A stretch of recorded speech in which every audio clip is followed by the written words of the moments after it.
Here we are. It's another day of the Free Speech TV Fund Drive, another opportunity for you to pitch in and help this network. And not just this network, by the way.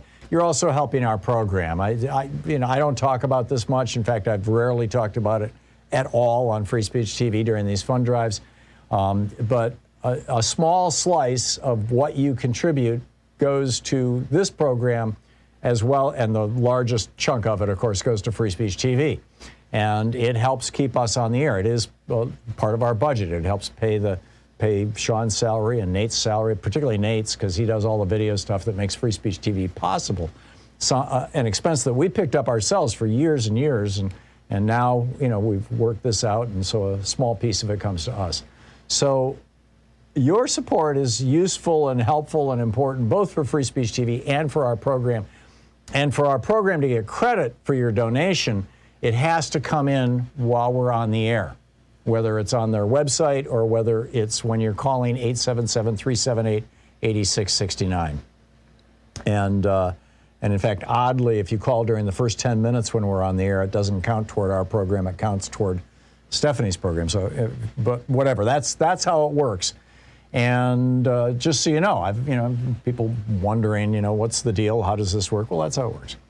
And so if you like this program, if you like Free Speech TV, if it's me, and by the way, this is true of all the shows on Free Speech TV. So if you essentially want to vote, the time that you make your call or the time that you make your contribution by going to freespeech.org will determine which program gets a little bit of a bonus out of your contribution.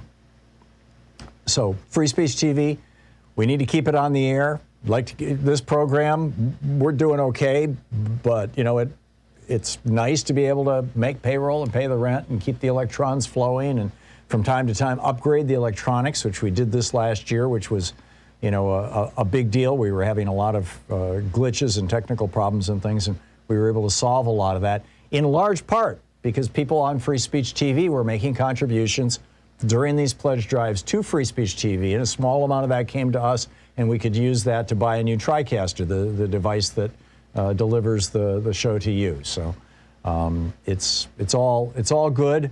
It all works. It's a system that we've worked out with Free Speech TV that we're very happy with, and they are very happy with, and hopefully you are too. Hopefully you feel like you're getting your money's worth with your monthly contributions or your occasional contributions, whatever it may be. So please call now, 877-378-8669, and make your contribution to Free Speech TV. 877-378-8669 is the telephone number. There are a number of premiums that Free Speech TV offers to kind of encourage you to participate, and also as a way of interacting with you, as just kind of making it all real and building a relationship with you, which is so important, frankly, that we all, feel like we're part of the same family, because we are. So with a $20 contribution, you have your choice of the Free Speech TV kind of bumper sticker or the cling on the glass plastic sticker, your choice with the $20 gift. With a $50 gift, there is a really nice canvas tote bag, Free Speech TV canvas tote bag, suitable for groceries or books or, whatever you'd like. There's lots of uses for tote bags. Carry your cat around in it. With something we've tried, actually. With a $75 gift, you have your choice of the Free Speech TV cap, the ball cap, or the official, only place you can get it, the official Thom Hartmann Program mug, right here. $75 gift. With a $100 gift, there is the notebook and pen personalized to Free Speech TV, or the Free Speech TV socks. Socks, how cool. With a $120 gift, my brand new book. It literally came out this week. It'll be autographed by the author. There'll be a book plate in it that I've autographed. The Hidden History of American Healthcare, Why Sickness Bankrupts You and Makes Others Insanely Rich. And that's with a $120 gift, or with a $120 gift, you can get the Free Speech TV t-shirt. With a $240 gift, join us for the virtual meet and greet, where we get together periodically and hang out on Zoom and just have a conversation, whatever you'd like to talk about. With a $360 gift, there is the Thom Hartmann University gift box with socks and bumper sticker and the Hidden History of Healthcare, the mug, the hat, all that stuff. And with a $1,000 gift, there is the meet and greet here in Portland, which, we've postponed it now for a year and a half because of COVID. Eventually, we're going to get past this. I am very optimistic that eventually we are going to get past this. And, we may have to have vaccine passports or who knows what. But, this is the Thom Hartmann Program. And greetings, my friends, patriots, lovers of democracy, truth, and justice, believers in peace, freedom, and the American way. Tonight, I've got a live webinar with Powell's Books about my new book, The Hidden History of American Healthcare, Why Sickness Makes You Broke, or what's the exact one? Why Sickness Bankrupts You and Makes Others Insanely Rich. There you go. It's a subtitle. It'll be at 5 p.m. Pacific time tonight, which would be, 8 p.m. I think it is Eastern time, if I'm doing the math in my head right now, at powells.com. You can check it out. So, a lot coming up on the program today. I want to start out with the GOP's obsession on power at all costs and how that might turn out. And we've got bizarre tales from the right wing, incels, turtle love, and another Trump con. Oh, my. That's in the first hour. In our second hour, Professor Richard Wolff will be with us, the economist and professor of economics. We're going to be talking about neoliberalism. What? What's neoliberalism? That's exactly what we're going to talk about. And in our third hour, two, I think, fairly big topics. Number one, this is the 50th anniversary of the Attica Uprising, and we were lied to a lot about that back in the day. We'll get into that in the third hour. And also, Katrina Heuvel is going to be with us, the publisher of The Nation magazine, about 9/11, essentially, 20 years of lies and bloodshed, and not so much 9/11 specifically itself, like that date, but how we responded to it and what lessons we can learn from that. And what outrages are still around, and what mistakes might the Biden administration even be, number one, learning from, or number two, preparing to repeat. And it's going to be a fascinating conversation. I'm looking forward to that in the third hour of the program today. But I want to start out with my rant today from HartmannReport.com, which is titled, "The GOP's Obsession with Power at All Costs Will End Badly for All of Us, Including Them." And that's the thing. I mean, hardcore right-wingers and people who are willing to use hate, BS, lies, in order to achieve and hold political power, very often it works over the short term. I mean, we saw this with Donald Trump in 2016.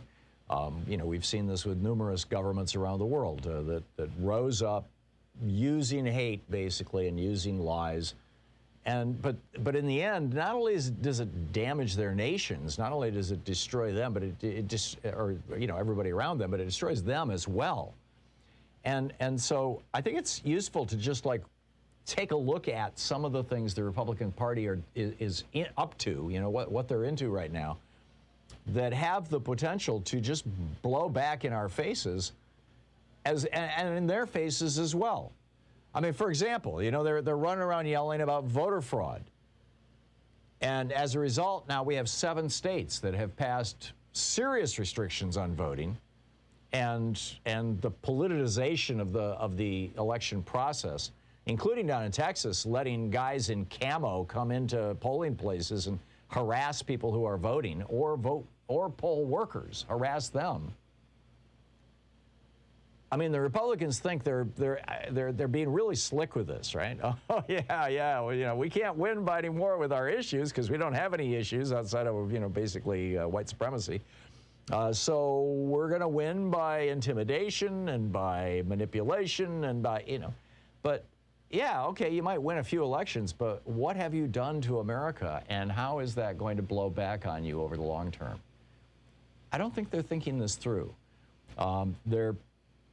Another step in that piece is they're throwing people off the voting rolls. This is how Brian Kemp, so-called, won the election in Georgia. He threw 500,000 people off the election rolls, and then he won by 50,000 votes when he went up against Stacey Abrams. This is like their new strategy, and the Supreme Court has given it its stamp of approval, and the Republican states are just enthusiastically right now stripping people off voting rolls with virtually no publicity. It's probably the #1 crime that's being committed under our noses right now, along with tax fraud by billionaires. Mark Sumner has a piece over in Daily Kos today, but $7 trillion stolen from America by the uber rich. That's happening without even basically much discussion in the mainstream media anyway. The Republicans are ignoring literally decades of evidence. I mean, the actual science and studies and things like that, not to mention common sense, that say that comprehensive sex education in our schools both reduces unwanted pregnancies and reduces sexually transmitted diseases. But Texas and numerous other states say that if a teacher even mentions birth control, they can lose their job. In some cases, they can even be prosecuted. They forbid it. And they're only teaching abstinence. I mean, it's not just the abortion thing that Texas is up to. This is kind of where I started this piece, is, they think they're just too clever by half by saying that we can use vigilantes to end abortion in Texas. Well, somebody else could come along and say we're going to use vigilantes to end free speech. If we're going to use vigilantism to end rights, where does that lead to? Where does that end up? Well, again, here's they pretend that the brutal history of religious fanatics in New England, what I wrote about on Monday on Labor Day, and the warnings of everybody, literally from Jesus to Jefferson, that it's vital that we separate church and state. Just completely ignoring that, Republicans are embracing hardcore fundamentalist preachers, thinking that, these guys will be with us forever. Yeah, just wait until you're no longer useful, Republicans. They're turning their back on science. They're still fighting teaching evolution. At the same time that they're fighting having masks in schools that are necessary to protect kids from a virus that's evolving. I mean, just let that one sink in for a moment. They're spitting on the graves of the founders of this country, who in some cases laid down their lives to codify and sanctify the right to protest, by passing laws that say that if there's a Black Lives Matter protest going on, you can drive your car into it, and if you kill somebody, that's just fine. Seriously.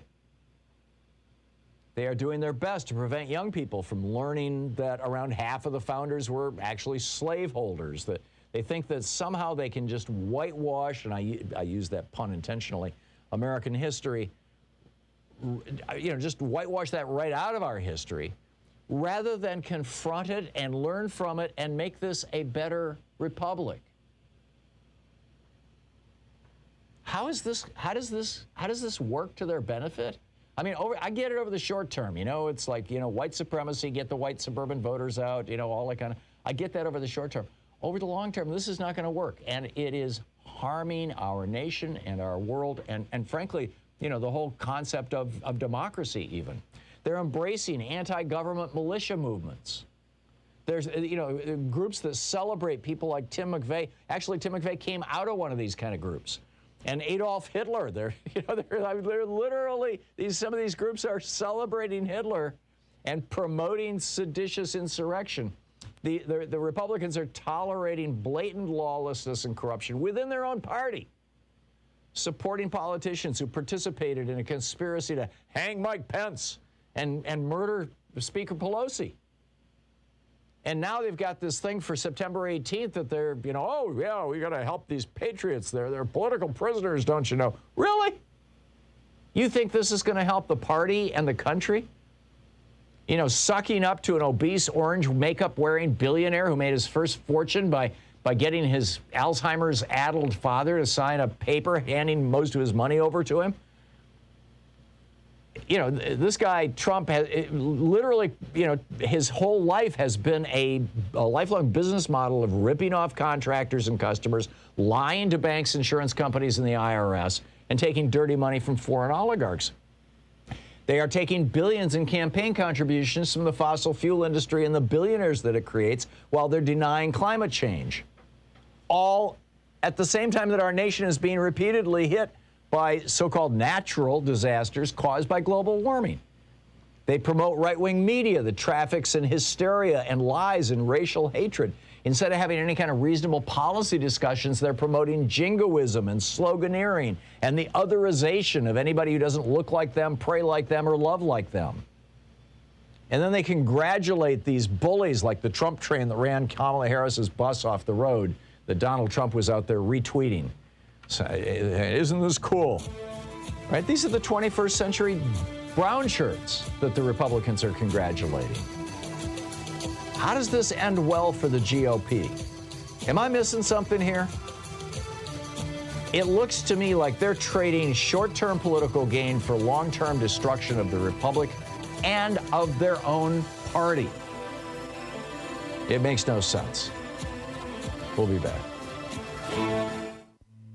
This is the Thom Hartmann Program. Thom Hartmann here with you, fair and only slightly unbalanced. After this call, after this break. Back with you.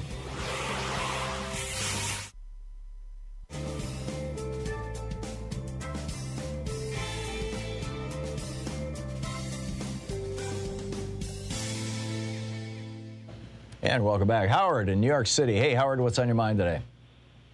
Yeah, hi. A long time ago, I was president of Citibank South Korea and had the fortune to have lunches and dinners with George H.W. Bush and J.Y. Chung, who was the founder of Hyundai.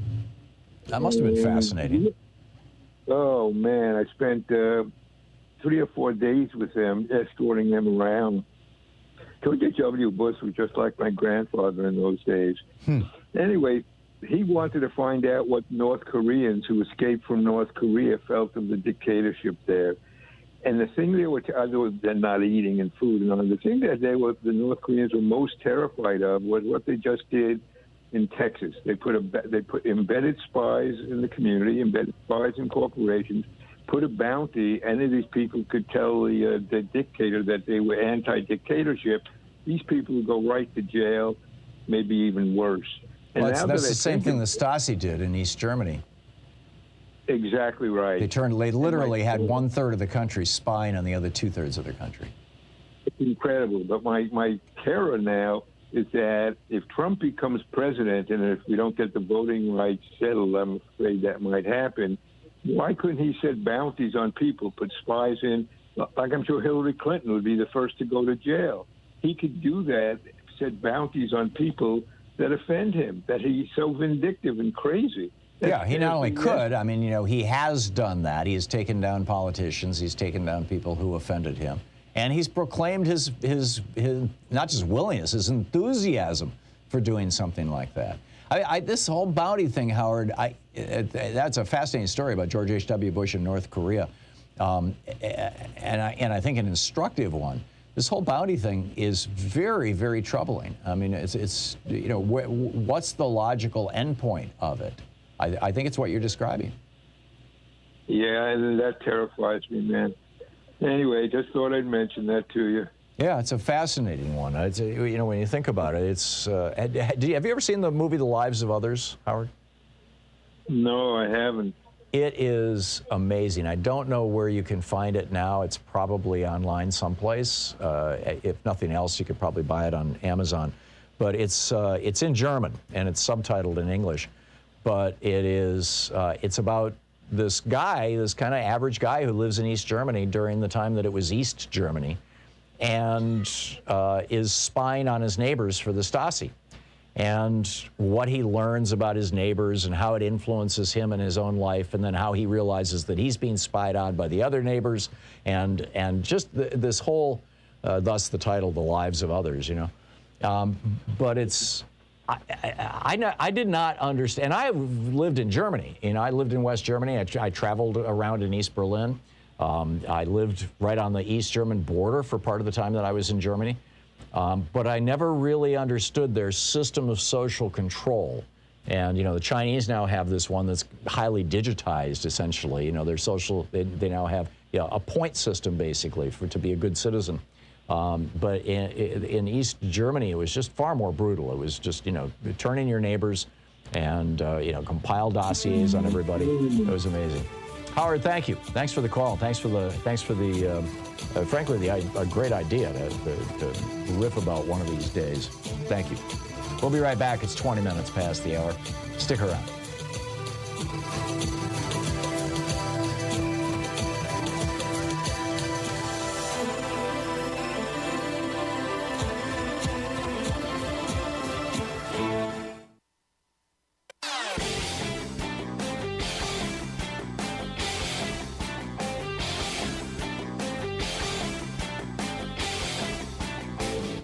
Our 1-hour free podcast recaps our show, and it's available wherever fine podcasts are found. And we have the full 3-hour podcast available over at thomhartmann.com if you want to really support our program. So David Perry over at medium.com put together a list of 38 reasons to investigate the Trump administration. Everything from the Russian influence over the 2016 election, to the Trump family's collusion with Russia, to Ivanka Trump's trademarks, to federal spending at Trump properties, to the civilians killed by Trump's drone strikes, to the Trump administration's role in turning the United States into the global epicenter for the COVID-19 pandemic. Yes, we are. Yes, it's grim. Their decision to sideline the CDC, politicizing mask wearing just to try to get himself reelected, the number of people who died because the White House kept PPE from blue states, from Democratic-led states, the contents of the Trump documents that Trump refused to release to the House Judiciary Committee and other committees, all the people who wouldn't speak, at all, ignoring subpoenas, violations of the Hatch Act, the deportation of COVID-positive immigrant families, illegal altering of records. Anyhow, there's a whole list. It's over at thomhartmann.com. Check it out. And welcome back. Okay, just to add to this, I mean, the things I was going through a few minutes ago were, you know, as serious as snake bite, right? I mean, you know, this is the Republican Party, I believe, is disintegrating right in front of us.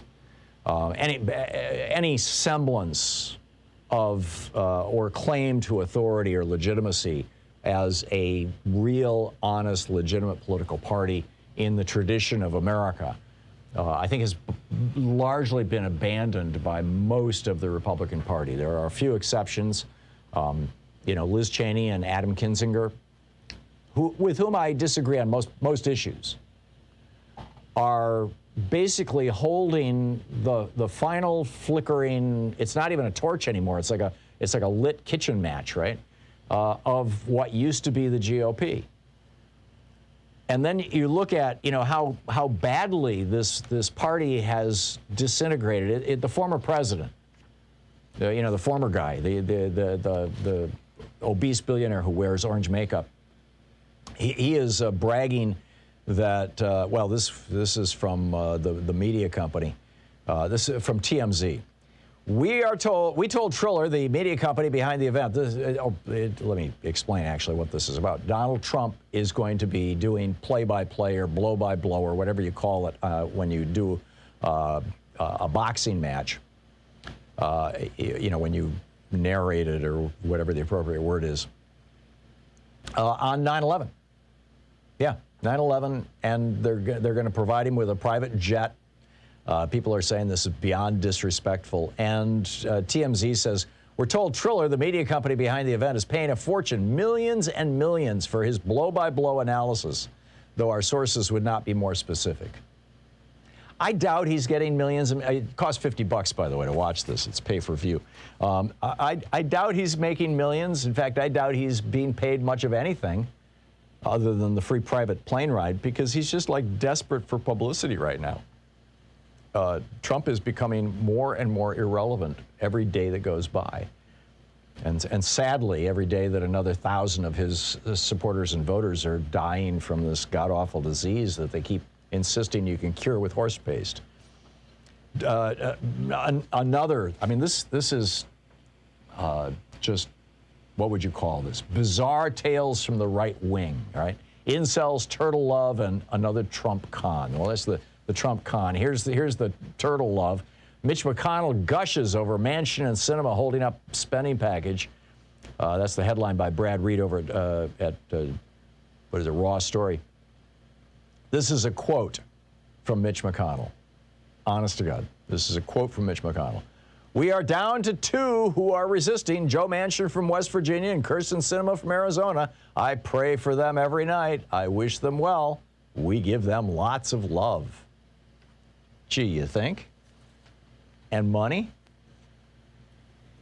Okay, no, that's number 2. Number 3, this is totally bizarre. This Larry Elder, the right-wing radio host who wants to be the next governor of California. That election is happening, over the course of the next week here. He's running an ad. At the start of the video, a guy named Brett Gold, looks into the camera as if he's talking to Newsom and says, "You remind me of the guy in high school who took my girlfriend." Really? This is how you run a political campaign? It's mind-boggling. And then just some of the headlines from the right wing today, from the writing. The Blue State Conservative, the headline, "The immorality of ignoring ivermectin." Really? We are not ignoring it. We're pointing out that it doesn't cure COVID. NOQ report, "The public deserves more than trust us regarding vaccines." Right, that's why we publish the science on it. Ann Coulter, she's writing, talking about the Afghan refugees and whatnot, how they're coming, they're coming into the United States and whatnot. Instead, she says, we should invade their countries, kill their leaders, and convert them to Christianity.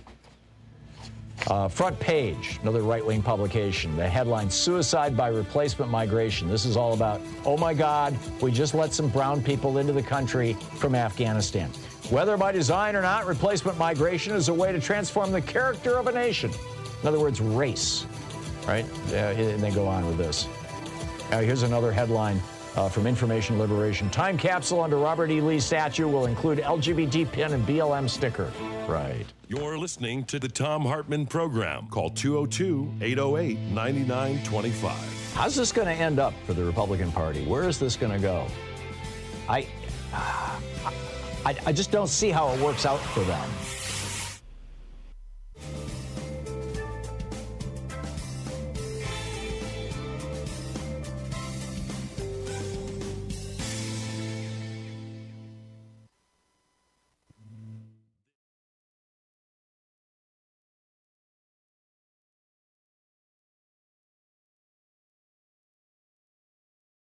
Here we are. It's another day of the Free Speech TV Fund Drive, another opportunity for you to pitch in and help this network. And not just this network, by the way. You're also helping our program. I don't talk about this much. In fact, I've rarely talked about it at all on Free Speech TV during these fund drives.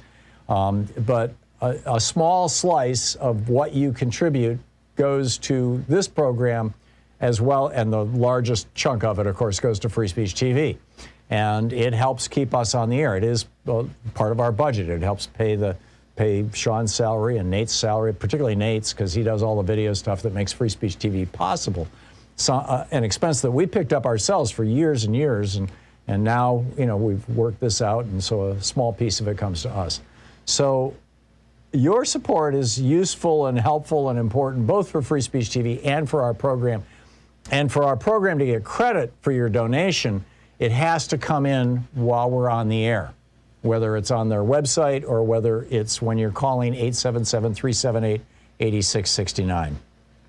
And in fact, oddly, if you call during the first 10 minutes when we're on the air, it doesn't count toward our program. It counts toward Stephanie's program. But whatever, that's how it works. And just so you know, people wondering, what's the deal? How does this work? Well, that's how it works. And so if you like this program, if you like Free Speech TV, if it's me, and by the way, this is true of all the shows on Free Speech TV.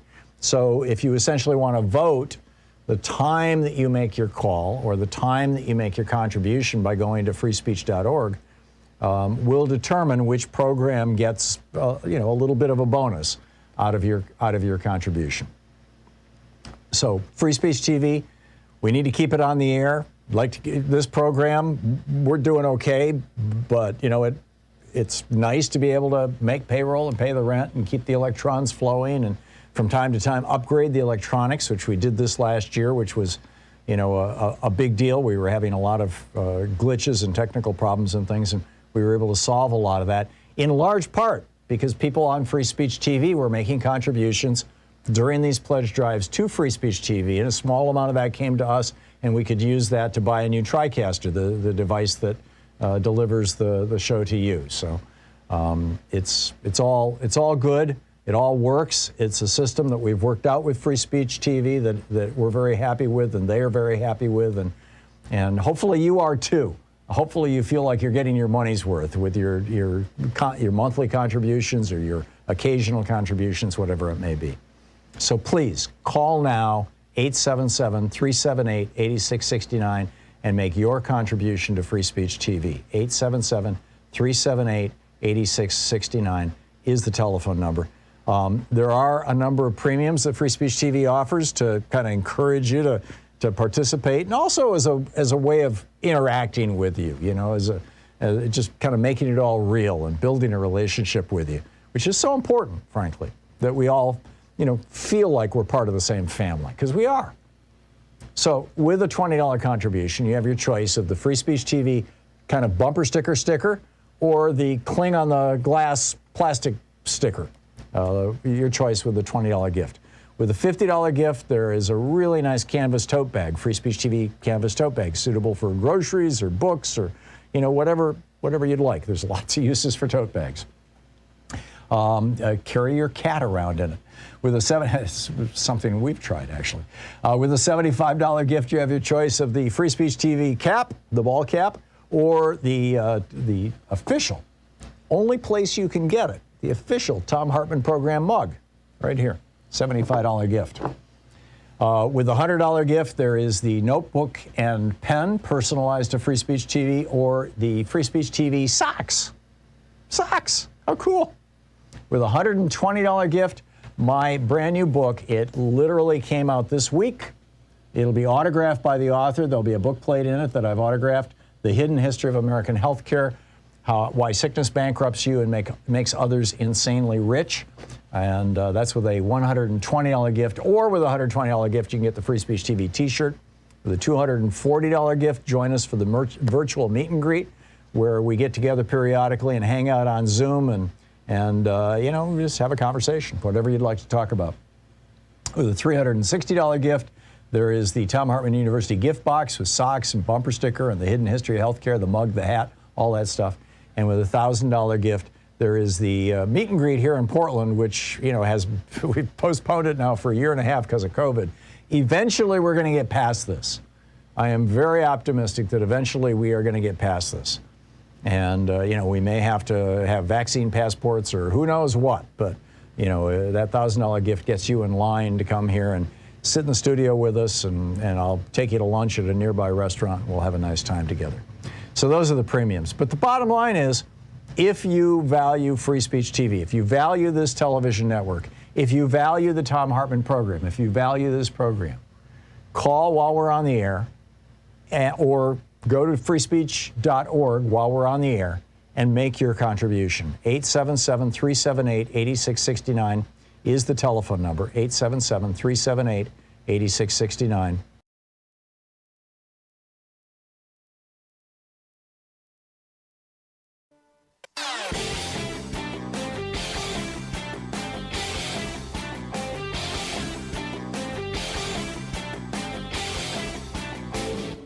Hey, thanks so much for sharing our program and for reaching out to our stations and sponsors and letting them know that you're listening. It really means a lot to us.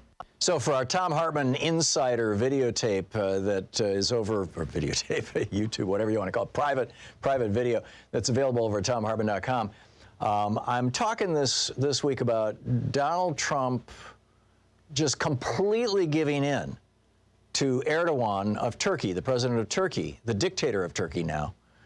And this theory that Jared Kushner okayed the killing, at least the capture, perhaps the killing of Jamal Khashoggi, and to Mohammed bin Salman, and that Erdogan has the tape of it, and that when he called up Donald Trump a couple weeks ago and said, I want you to pull out of Syria and give me those Kurds so I can kill them and take that land, that he did it because Erdogan threatened him.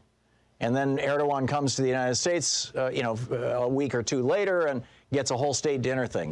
Check it all out. It's over at thomhartmann.com. I think you'll find it fascinating.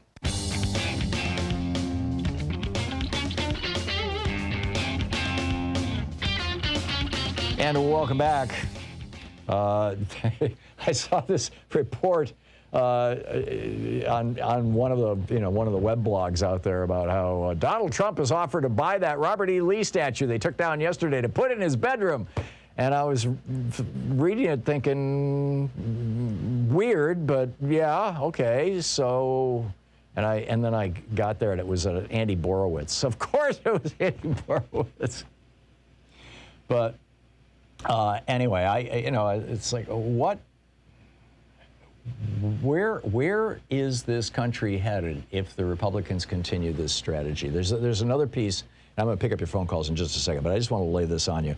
There is a fascinating article, actually there's a number of them, they're all over the internet, talking about how the Republican strategy for 2022 is going to be to blame Joe Biden for the resurgence of COVID.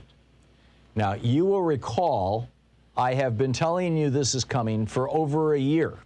It's like, or for about a year, that the Republicans are going to try to blame that, you know, that if Biden becomes president, and then when Biden became president, and, you know, back before January 20th, actually before November of last year, the Republicans were downplaying COVID because they didn't want the economy to go in the tank because they were afraid that would hurt them at the election, you know, at the ballot box.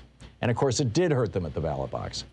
Now, they're trying to upplay COVID, as in make it worse and draw attention to it and complain about it, because they think that that's going to hurt the economy, and that will, and as well as hurting Democrats in the election. And I'm not sure it's going to work, because I think people have figured out that it's Republicans who are refusing to wear masks. It's Republicans who don't want to get vaccinated.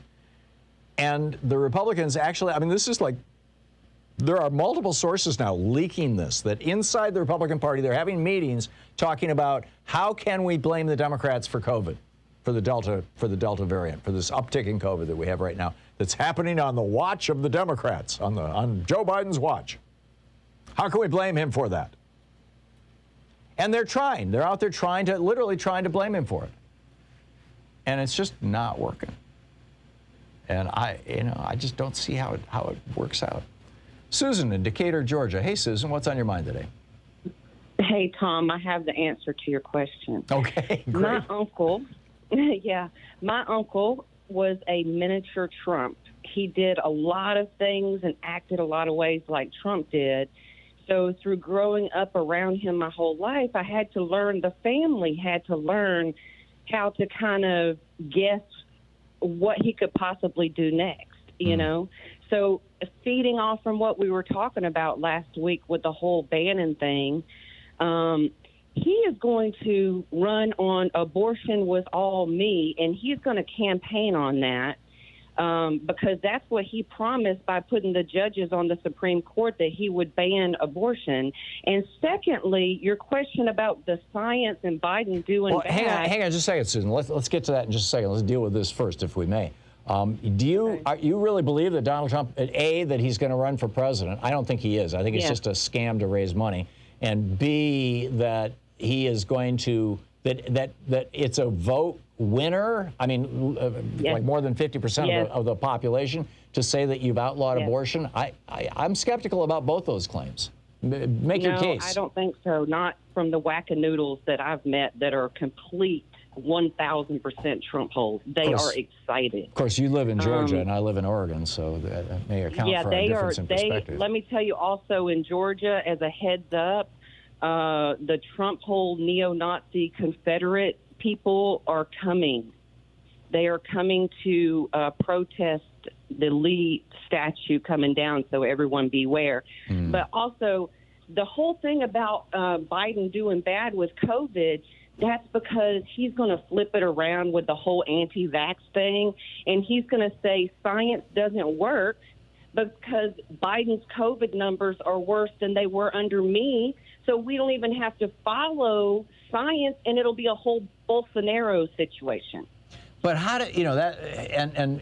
But Bolsonaro is having to. For people who don't know, Jair Bolsonaro is the president of Brazil right now, and he's following the Trump playbook brilliantly, and he's ranting about voter fraud. That's his new thing, and he's putting his hack toadies in charge of the elections, in my opinion, to steal the next election, which is what the Republicans obviously try to do as well.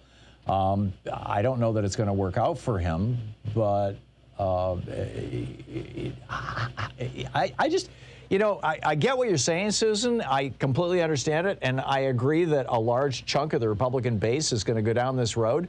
But I think they're like lemmings heading for the edge of the cliff. There's not enough people who are believing this, and they're dying at the rate of 1,000 a day.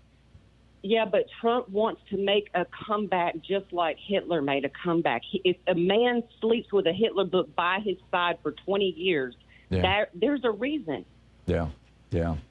I mean, you just have to keep putting the pieces together. It's going to fall. I mean, it's going to fall apart, but we've got to go through the worst part first. Yeah. Well, we'll see.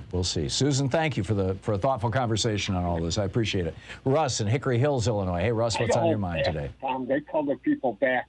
Russ, you with us? Russ is not with us. Michael in Bronx, New York. Hey, Michael, what's on your mind today? Hi, Tom. You was discussing about the tactics of Trump, and I had a call to tie together the stuff that we heard in the news about the anti-abortion laws that Texas has pulled, the Texas governor, a Trump follower, a Trump supporter, when you got the anti-vaccination and anti-mask mandates by another Trump supporter, that being Florida, DeSantis. We have all these laws coming up that's designed to save lives, and then they got the audacity to say, we're interested in protecting lives, we're interested in protecting the unborn. And I say that's a bunch of hogwash, because you are the same guys that are favoring the ongoing gun violence. You're favoring attacks towards people that are speaking the truth and calling you guys out, those that do not share the same opinions as you. You are more deadly to the American people than the tactics used by Democrats. I would argue that we're the ones that are more protective of human life than they give us credit for. And they're just pretty much all about violence and deadly stuff, and then want to get into people's personal business, get into women's personal private health issues, which is a HIPAA violation, in case you didn't know. And then when Greg Abbott's going to say... So Michael, if Democrats were to come out and I'm recalling back in the 70s, in the early 70s, if you said I'm a member of the pro-life movement, everybody understood that you were opposed to the death penalty. That was called the pro-life movement from the 1940s right up until the 1970s. And then in 74, 75, thereabouts, some preachers rose up and said, we are the pro-life movement. We're against abortion. And they rebranded it. I'm wondering if it could be rebranded again if the Democratic Party or some folks within the Democratic Party were to come out and say, we are rolling out the 21st century pro-life movement. We want to support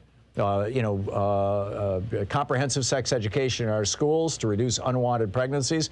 We want to provide health care to everybody in the United States, free national health care system so that everybody has access to it. We want to make lives better. We're pro-life, right? We want to make lives better for young people by giving them, pre-K, free pre-K, and we're going to strengthen our schools. We're going to have free public colleges and things like this. These are all pro-life things. We're going to reduce the pollution that is, destroying our atmosphere. Global warming. We're going to cut carbon poisons. We're going to reduce the poisons that are generally in our, like Trump just gutted the EPA and made legalized a pesticide that we know causes brain damage to young children for our food supply. It's been in our food supply for the last 2 years. Biden just took it out. So, just kind of going through this list of all these things that affect life and say, this is our pro-life agenda, and just start referring to it constantly as the pro-life agenda. What do you think, Michael? That would work because you're defining what life really is about without stepping into or crossing the line of somebody's personal stuff. And then when you got Abbott saying he's going to eliminate rapists and future rapists, what in the world does that mean? That opens the door to more racial profiling, just as the stop and frisk thing. Republicans keep opening up a can of worms, and we're trying to stop it. Yeah, there you go. Michael, thank you. That Greg Abbott thing, we're going to solve the abortion problem by ending rape. Right. You're listening to Thom Hartmann. Visit ThomHartmann.com for audio and video archives. Obviously we all want to end rape, but that's not.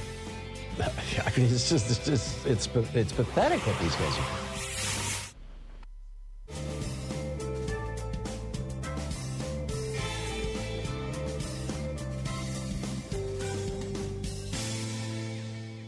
And welcome back. Sean in Stamford, Connecticut. Hey, Sean, thanks for watching us on Free Speech TV. What's up? Oh, hi, Tom. How you doing? Good. You asked a question at the end of your last about the Republican Party, and I realized what you were describing is actually corporate America, where everything is short-term gain, not looking at the future. It's always, what can I do now? That's a great point. It's the same kind of ideology. It's almost like a caricature of ADHD, living in the moment. Yeah, right? And also when you think about the guy who's on prison from the Bronx about the pro-life movement, by ending abortion, you could have these newborn children who can now become soldiers for your corporatist agenda army, if you will. Right. So there's that. So I see where he was going and where you're coming from, but I think it's that we all have to stew and simmer for a while and figure out what are they really going after. I think that may be it. But as a party, you can almost stick a fork in them because they're done. I think so. I really do. I think that the only way that the Republican Party holds on to power is with a white supremacist base in rural states that are almost entirely white, or by cheating, basically, by rigging elections and things. It seems like that is their formula. And I don't think it's a sustainable formula. But as the suburbs, major urban areas and suburbs become more Democrat, because people thought, okay, suburbs were usually Republican. That's not the case anymore. Yeah, no, it's changing. Sean, thank you. Excellent points all. Dennis in Aptos, California. Hey, Dennis, what's up? Yeah, I had CNN on briefly while you were doing your thing on the pledge. Apparently, in the last hour or two, Trump said that if Robert E. Lee had been a general in Afghanistan, we would have won the war. But that's not what I really wanted to call about. If the loser had won the war, we would have won. Yeah, I don't get the logic of that one. Yeah. Well, I was hoping for anybody from CNN in that panel there would have actually mentioned that, but they didn't. They went off about how Trump's just a lunatic and saying things to get support. But, I want to say this right now. One thing that's been off the table for quite a number of decades now, I think, is the population growth in the world. Yeah. And of course, if you're banning abortion, that just means more people. If you're banning birth control, because that's the irony. Okay, you don't want to have abortion, but then these same extremist Christianists, and I'm glad you used that term, they don't even want to have birth control either. There's this idea that, and it comes from right-wing Catholics many, many, many years ago about, well, Jesus wants more souls to save, so we need more people to be born. Well, it goes back 2,000 years to the times when the tribe that had the most people, back when wars were fought with spears and bows and arrows and clubs and things, and whichever army had the most people basically always won. And so what do you want to do? You want to have as many babies as possible. Yeah. And, I want to bring up that when you and I were born, which was basically around the same time, wasn't there just like 2+ billion people in the world, and now we have 7 billion? Yeah. I mean, look at the pollution that's come out of that. Yeah, we hit 2 billion in 1930. We hit 3 billion in 1960. And now we're closing in on 8, I think. It's hard to keep track of. It's amazing. Dennis, thank you for the call. 10 minutes before the hour. I'll be back in 1 minute. Stick around.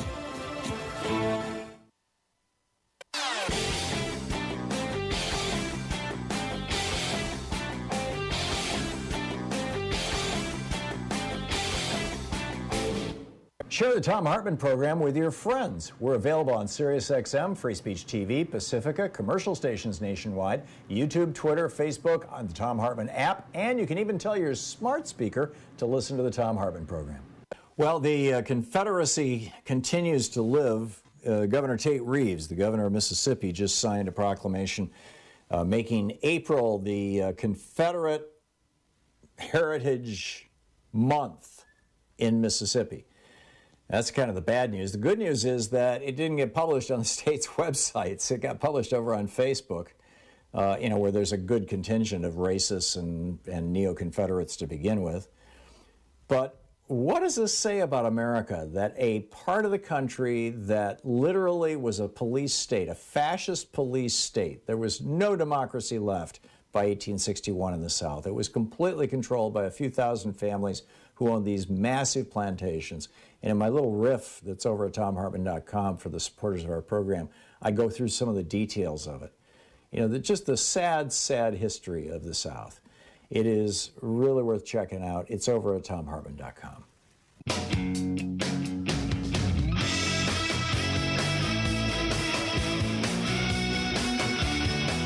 And welcome back. Kim in Sarasota, Florida. Hey, Kim, what's on your mind today?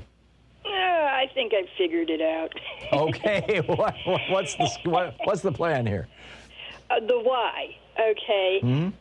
Follow the money, as usual. There's a big deal about collecting donations, okay? They get to pull that into their own personal stash and blah, blah, blah, blah, blah. Right. So the more, if you follow, I just put up a TV antenna, and I got the 3 local networks, and I use the TV as background noise, and it's reality TV and competition game shows. Absurd stuff. Absurd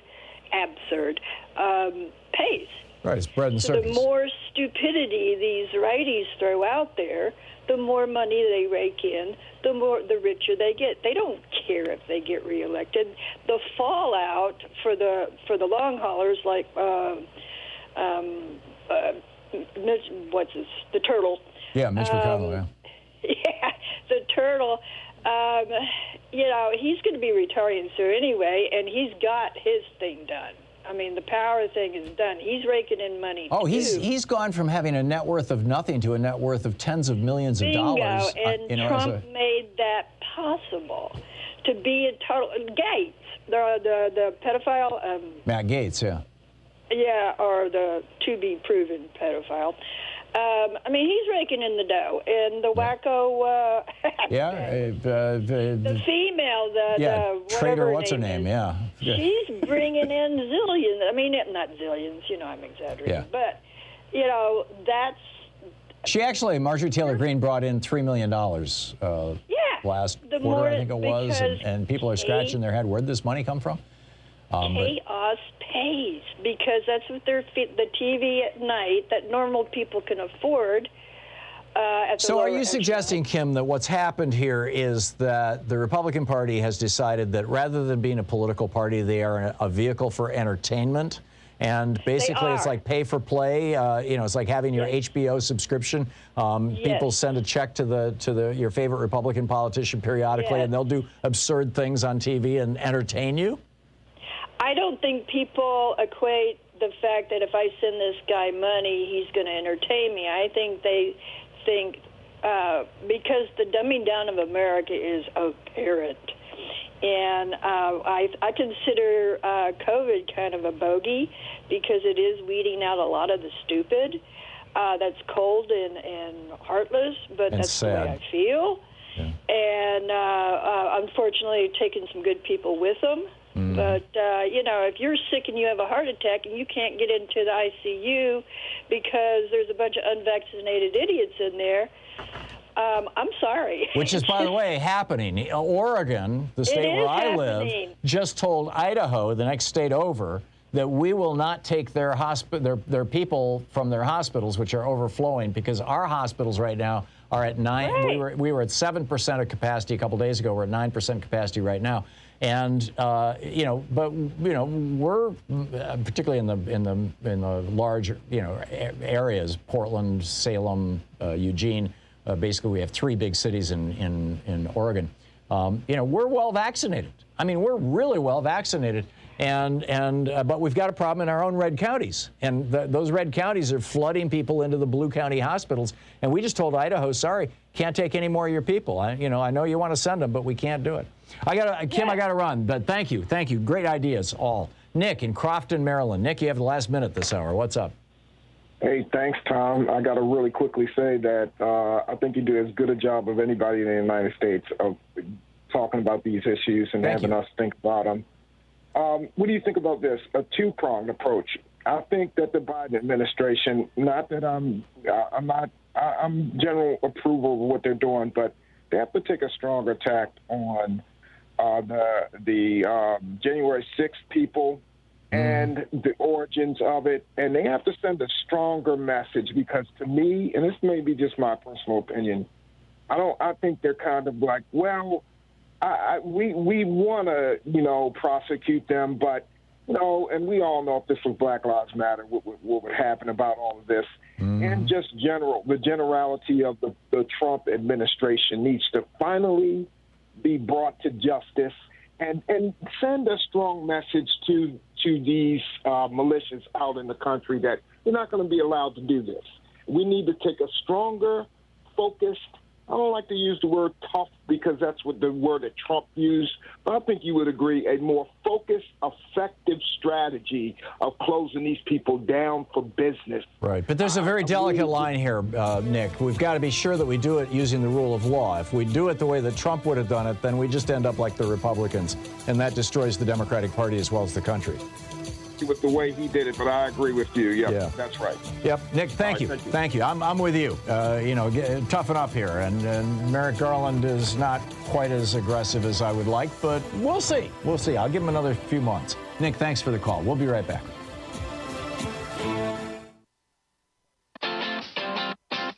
You're listening to Thom Hartmann.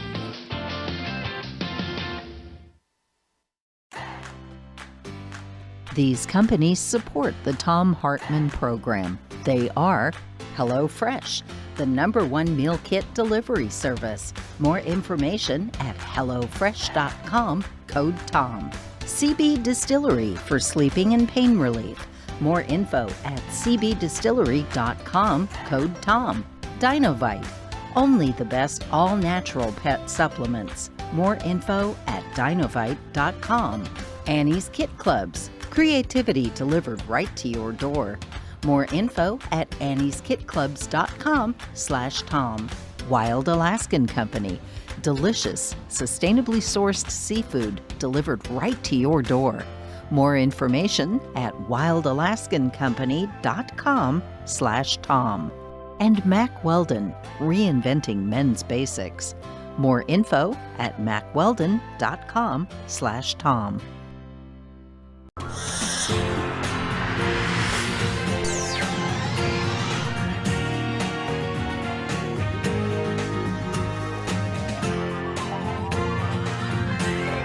We say fight back!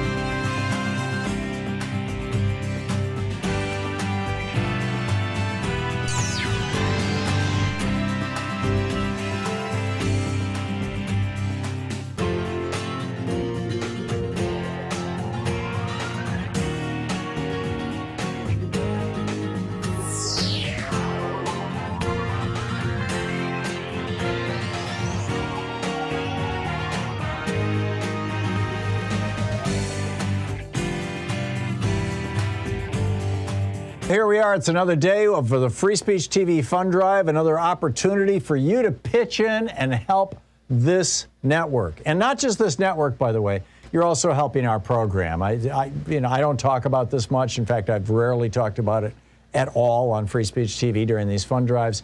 But a small slice of what you contribute goes to this program as well, and the largest chunk of it, of course, goes to Free Speech TV. And it helps keep us on the air. It is part of our budget. It helps pay Sean's salary and Nate's salary, particularly Nate's, because he does all the video stuff that makes Free Speech TV possible. So, an expense that we picked up ourselves for years and years, and now we've worked this out, and so a small piece of it comes to us. So your support is useful and helpful and important, both for Free Speech TV and for our program. And for our program to get credit for your donation, it has to come in while we're on the air, whether it's on their website or whether it's when you're calling 877-378-8669. And in fact, oddly, if you call during the first 10 minutes when we're on the air, it doesn't count toward our program. It counts toward Stephanie's program. So, but whatever, that's how it works. And just so you know, people wondering, what's the deal? How does this work? Well, that's how it works. And so if you like this program, if you like Free Speech TV, if it's me, and by the way, this is true of all the shows on Free Speech TV. So if you essentially want to vote, the time that you make your call or the time that you make your contribution by going to freespeech.org will determine which program gets a little bit of a bonus out of your contribution. So Free Speech TV, we need to keep it on the air. This program, we're doing okay, but it's nice to be able to make payroll and pay the rent and keep the electrons flowing, and from time to time upgrade the electronics, which we did this last year, which was a big deal. We were having a lot of glitches and technical problems and things, and we were able to solve a lot of that in large part because people on Free Speech TV were making contributions during these pledge drives to Free Speech TV, and a small amount of that came to us, and we could use that to buy a new TriCaster, the device that delivers the show to you. So it's all good. It all works. It's a system that we've worked out with Free Speech TV that we're very happy with, and they are very happy with, and hopefully you are too.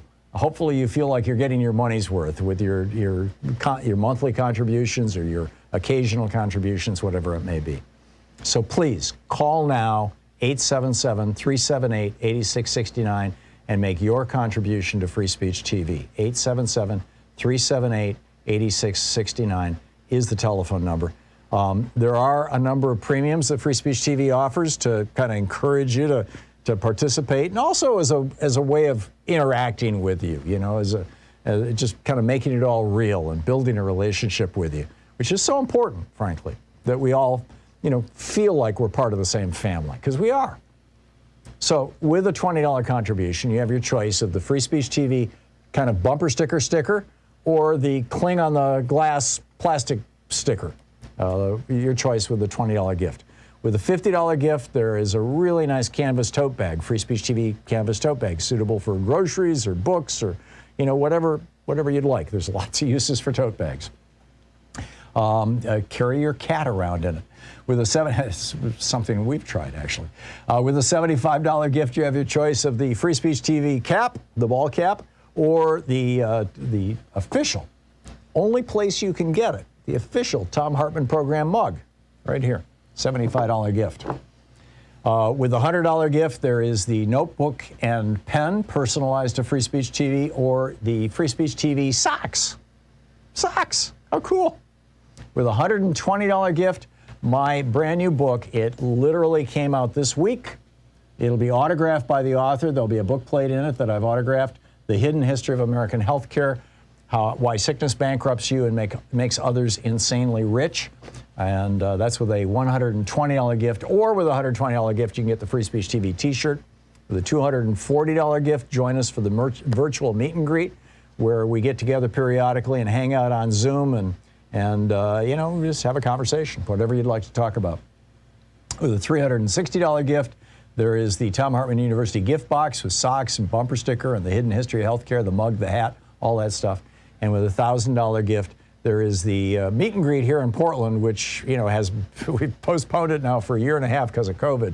Eventually, we're going to get past this.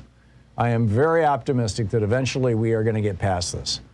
And, we may have to have vaccine passports or who knows what, but, that $1,000 gift gets you in line to come here and sit in the studio with us, and I'll take you to lunch at a nearby restaurant, and we'll have a nice time together.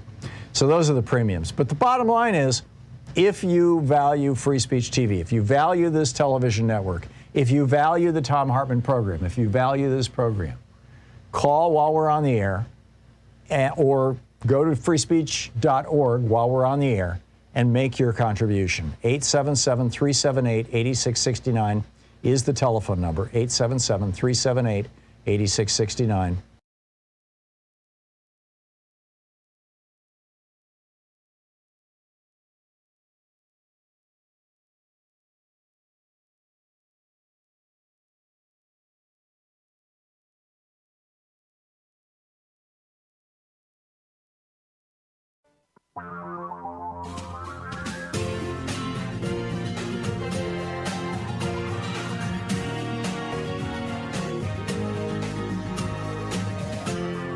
This is the Thom Hartmann Program.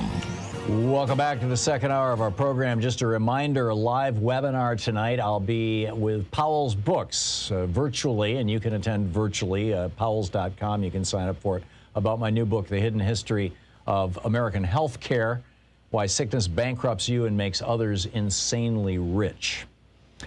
On the line with us right now is Professor Richard Wolff, the economist, the co-founder of democracyatwork.info, the author of numerous books. His latest book is Sickness is the System, When Capitalism Fails to Save Us from Pandemics or Itself, also available as an ebook. rdwolff with 2fs.com, also his website. Prof. Wolff, Profwolff is his Twitter handle. Professor Wolff, welcome back. Can you, we keep bouncing this word neoliberalism around, and it's like the movement that has no name. I'm wondering if you can just lay down a straightforward explanation of what neoliberalism is, where it came from, and why we should care about it. Okay, I'd be glad to. The confusion is particularly strong here in the United States because we use the word liberal in a different way from the way, for example, they do that in England or in most of Europe. In those parts of the world, liberal means the opposite of government intervention. It's what we would call private enterprise or a privatized economy, an economy in which the governments economic interventions are minimized, or in the more extreme formulations, absent altogether. So you might say the opposite of liberal in that language, in that kind of English, is the notion of Keynesian economics, or active ongoing state intervention. So what then is neoliberalism? Well, it's really a term that came into vogue around the 1970s, and it came into vogue with the ascendancy of Margaret Thatcher in England and Ronald Reagan in the United States. That was thought, particularly by them, to be a great turning point in America after the legacy of the Great Depression and the New Deal had worn off. In other words, in the era of the 1930s of the Great Depression, the basic idea was that private capitalism had collapsed and the government had been called in to rescue private capitalism with unemployment insurance, the Social Security system, government hiring, minimum wages, lots of governmental active economic intervention. And that was the dominant view of how the modern capitalism would have to work from about 1930, 31, 32, all the way to Thatcher and Reagan, that is, the 70s, so almost half a century. Then, the story goes, this petered out. This approach of government intervention left a lot of people unsatisfied, not just the business community, although they were the most upset, but other people, too, who felt that inflations and stagnations were also part of it. So there needed to be a change. And the right wing really took the bit between its lips and ran with it and developed an alternative. And they literally stood the old Keynesian New Deal idea on its head. Instead of the private economy being the problem and the government is the solution, they reversed it. Everything in the economy that doesn't work well, they blamed on the government, and the entire solution would be what was variously called privatization, or minimizing the government, or getting the government off our backs. It was literally the opposite for the last 40 years of what you had for the previous 40 years. And it got the name neoliberalism, the return to a supposedly great situation where the government would be getting out of our hair and we would return to the glories and wonders of private enterprise, private markets. Let the corporations do whatever they need and want to do, because the pursuit of profit by business is the royal road to prosperity and growth for all of us. And a key part of that came to be globalization. The idea that the globe should be remade, the world economy remade by profit-driven corporations, all of them private, and governments should simply get out of the way and let the wonders of the market unfold. With the collapse, the crash of 2008, and now again the crash of 2020, a crash that happened even before COVID, now you see that we're probably at a switch point again where all of the criticisms leveled at government economics in the 70s is now being levied against this neoliberal phase. And so you even have people like Paul Krugman and others who were once enamored of the privatization neoliberalism changing and going back to seeing an important set of roles for the government. So, in the Warren Harding, when he was elected in 1920, his two campaign slogans were a return to normalcy, and by that he meant dropping the 91% top tax rate that had been put in place because of World War I. And he did that. He took it down to 25%. and more government more business in government, less government in business, which was basically what you just described, right? Reduce the role of government and government regulation. That kicked off the Roaring '20s, although there is an argument to be made that the Roaring '20s was also kicked off by the end of the flu epidemic. And I think we understand that better now, having been through COVID. And it led right straight to the crash of 1929. And that was, at that point, everybody kind of abandoned that theology and embraced Keynesianism, FDR and Keynesianism. Did that have a name back then? I mean, we call it neoliberalism now, and was it essentially the same thing? Because back then, we had, I think the average tariff on imported goods in the United States was well north of 20%, maybe even as high as 30%, which is very different from now. How do these eras compare? I think, Tom, your question answers itself. I can't answer your question. It's a good question. I don't know of any overarching term equivalent to neoliberalism. Certainly it wasn't neoliberalism then, but the reality is we've all forgotten. We don't know our history. It's important that you bring to our attention that this is in a way nothing new, that the war is a time when the government realizes, we better not stick it to the mass of people quite as badly as we have before, otherwise we won't have a unified country and we'll lose the war.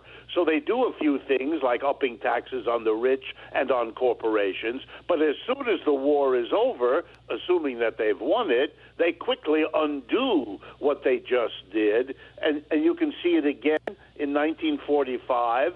The World War II is over. They can, in one fell swoop, they can get rid of Roosevelt, they can get rid of the New Deal, and they can get rid of all the wartime steps that they took. Only now, because there was an admixture of professors, perhaps, in a way that there wasn't in Harding's time, all of it gets glorified into an ism, neoliberal ism, to raise it up to something that they can claim to be historical. But you bring us right back with your question to the real hard ground that this is pretty old cheese, what we're watching here, including the fact that within a few years after you deregulate, because that's what neoliberalism loves to talk about, deregulate, get the government out, within a few years, I mean, I like to use this example. In 1999, Bill Clinton signs the repeal of the Glass-Steagall Act, the banking act that was passed in 1933 to control the terrible impact on our depression of what banks did. The banks fight it. By 1999, they get the Democratic president to sign off on repealing it, and 9 years later, the economy experiences the worst crash since the 1930s. I mean, you need a playwright to write a script, and if he did, it would be considered to be a little bit mechanical, the way this thing has been rerun on us. Yeah. So where do we go from this? I mean, this epidemic of neoliberalism has moved at least $7 trillion out of the pockets of the middle class into the top 1%. We've seen our power systems and water systems privatized and giant monopolies created to the point that, our power systems can't deal with floods and hurricanes. And I mean, it's just, we've got this disaster as a result of this 40-year experiment with neoliberalism, or maybe you could call it Reaganism. How do we get out of this? Well, I think the first thing is to make a recognition that few people have been willing to make, which is a little bit, and this may separate us from one another a moment. You got to recognize that the problem isn't this or that phase of the capitalist system, the one with more government, the one with less government. We've been there. We've tried that. We've tried more. We've tried less. The reason they lead into one another is that neither of them is adequate to the problems we have. Here's my fear. To the problem of capitalism. That's right. We have just 1 minute, by the way, until a hard break. Sorry. Right. My fear is that we're going to now have a period of renewed government intervention. You can see it with Joe Biden and many of the things that he's doing. It will help the situation. It'll be better for the mass of people than what you would have had under Reaganism or neoliberalism, for sure, just as the New Deal was a much better deal for working people than what had gone on in the 1920s. But it doesn't solve basic problems. That's what happened in the 1970s. That's what turned it all over. No more Great Society of Lyndon Johnson. No more a New Frontier of Mr. Kennedy. It all collapsed into Trumpism and all the rest of it. And my fear is if we don't learn that the problem goes deeper than the oscillation between a bit more and a bit less, if we don't finally engage the question of the system itself, we will be on the pendulum swing, which is not going to be a happy place to be, particularly given the greater problems of the U.S. economy today than what we had before. I get it. And thus the title of your new book, The Sickness is the System, When Capitalism Fails to Save Us. Yeah. Professor Wolff, thank you. It's always great talking with you. Same here, Tom. Thank you. Yeah. This is the Thom Hartmann Program. We'll be back with more of the program, your calls, the news of the day, right after this.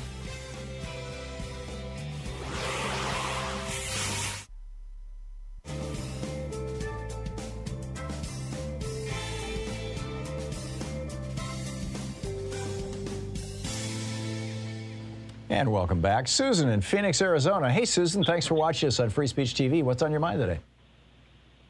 Hi, yeah.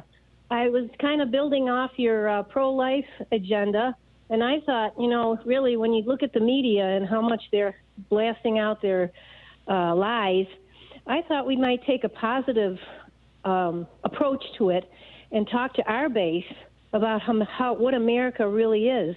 And to me, when I look back, I remember my father, all the neighbors got together to help him build a garage. If we can take on positive points in our history, like in World War II, when we rationed, when every American did all their part to win the war. And we go into all kinds of stories about how America gets together. To me, this is defining democracy. And then you come around and say, as we wear our mask, as we get vaccinated, we are helping America with as a community. And what we're doing is we're telling the story of democracy and bringing back a positive way, because they are going so negative. I think people are sick of hearing it. Yeah. And I really think if we took more of a positive note on our side and just talk to our base and build up our base, because our base is much stronger than theirs. We have more people on our side and that believe it. And if we strengthen that without so much as taking them apart for what they're thinking, because we know it's bizarre, we come down to reality, which is Americans with Americans helping each other out. That's just my thought.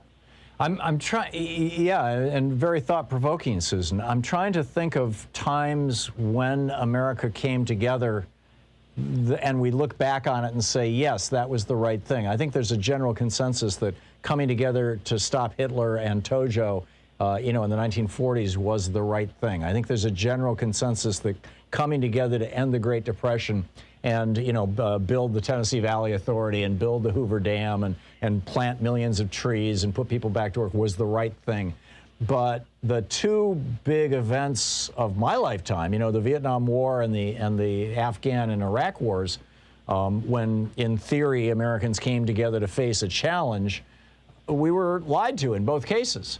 And I can't, for a young person, trying to say this, you and I think probably have a little more historical perspective on this, but I don't see where young people, maybe the Black Lives Matter movement, and the protests against the murder of George Floyd, maybe the anti-Trump movement to some extent. Well, you know how the Republicans dwell on their story and it works. They take something and they take a lie. We take the truth, but we take the good truth. Yeah. We don't talk about the ones that we lost. Let's talk about the positive parts of America, because this is really what America means to us. It means when we get together and do the right thing.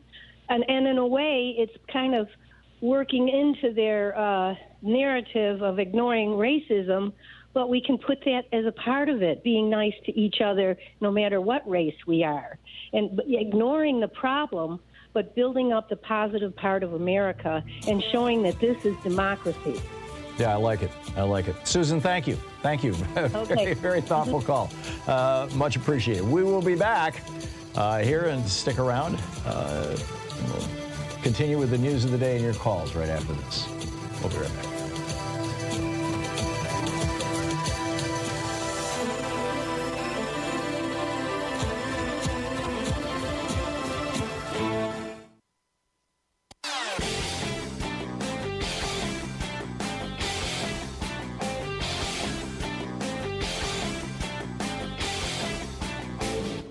Missed my opening rant today? It's usually published over at HartmannReport.com, where you can read it and share it with your friends for free. Check it out, HartmannReport.com. Hey, we have a new video over at ThomHartmann.com. It's about this movement that has, it's being characterized in the media as being just, fringe wackadoodles, crazy people on YouTube, stuff like that, who are talking about how Democrats are torturing children to get adrenochrome out of them, and Hillary Clinton is eating babies, and the ship in the Suez Canal, and how, and the really interesting one now, how if you get the vaccine for COVID, that it will change your race. Yes, something that will make white people absolutely hysterical.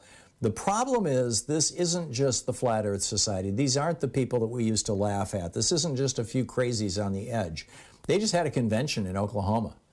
A serious convention where they were calling for Democrats to be put in front of a firing squad and shot. You need to check this out. It's over at ThomHartmann.com. And welcome back. Thom Hartmann here with you. The White House. This is interesting. This is very interesting.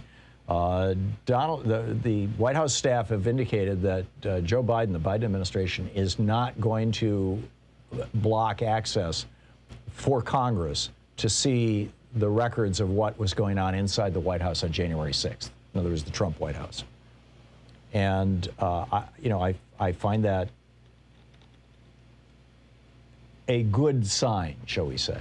By the way, 2 hours after this program ends, Joe Biden, President Biden, is going to address the nation. He's going to be talking about COVID. It's expected that he's going to announce that all federal employees have to be vaccinated. No more of this, if you just get tested every week, you'll be good. No, hey, it's all or nothing. There are 3, I think it's Vermont state troopers right now, who have been busted for having phony COVID cards. And I'm looking for the story here, but 3 Vermont. And now the feds, the FBI is getting involved in this because, these are federally issued cards, right? This is the Centers for Disease Control or one of the federal agencies that is overseeing this whole thing. And so that's kind of a tough one. And of course, there's the question, did Donald Trump really offer to buy that Robert E. Lee statue and put it in his bedroom? Like I said, it's Andy Borowitz. So anyhow, picking up some of your phone calls here, George in Palm Desert, California. Hey, George, what's on your mind today? Hey, Tom. First of all, I don't know where my brain would be if it wasn't for everybody at Free Speech TV. And amen. In fact, after your rant this morning, I think I'm going to call back and up my donation. But anyway, I thank you on behalf of Free Speech. Yes, and I am, in truth, a recovering Catholic. And in high school, I had to take an hour of religion every day. I went to an all-boy Catholic high school. Got a good education that forced on me, but it was good for me. Mm-hmm. But you were talking this morning about how they don't want, the Republicans don't want to talk about our history. And I believe I saw this on Michael Moore's movie, that in Germany, in high school, every day they take an hour. They have an hour class about Nazism and what it did to their country. Yeah, it's not every day, but it's regular. Yeah, they do. Is it? Okay, great. I'm glad to have brought that are you thinking that we should do something like that with American history, for example? Absolutely. I remember the first day of U.S. history. The guy came in and he said, the Civil War was not about slavery. It was about states' rights. That was the first words out of his mouth. Oh, my God, I still George. remember that to this day. Amazing. George, thank you for the call. Thank you so much. You're welcome. Bye. Good talking with you. You're listening to the Thom Hartmann Program. Call 202-808-9925. Yeah, I remember when we moved to Georgia and I asked my son what he learned in whatever it was, third grade or something. He says, we learned about the War of Northern Aggression. Ah!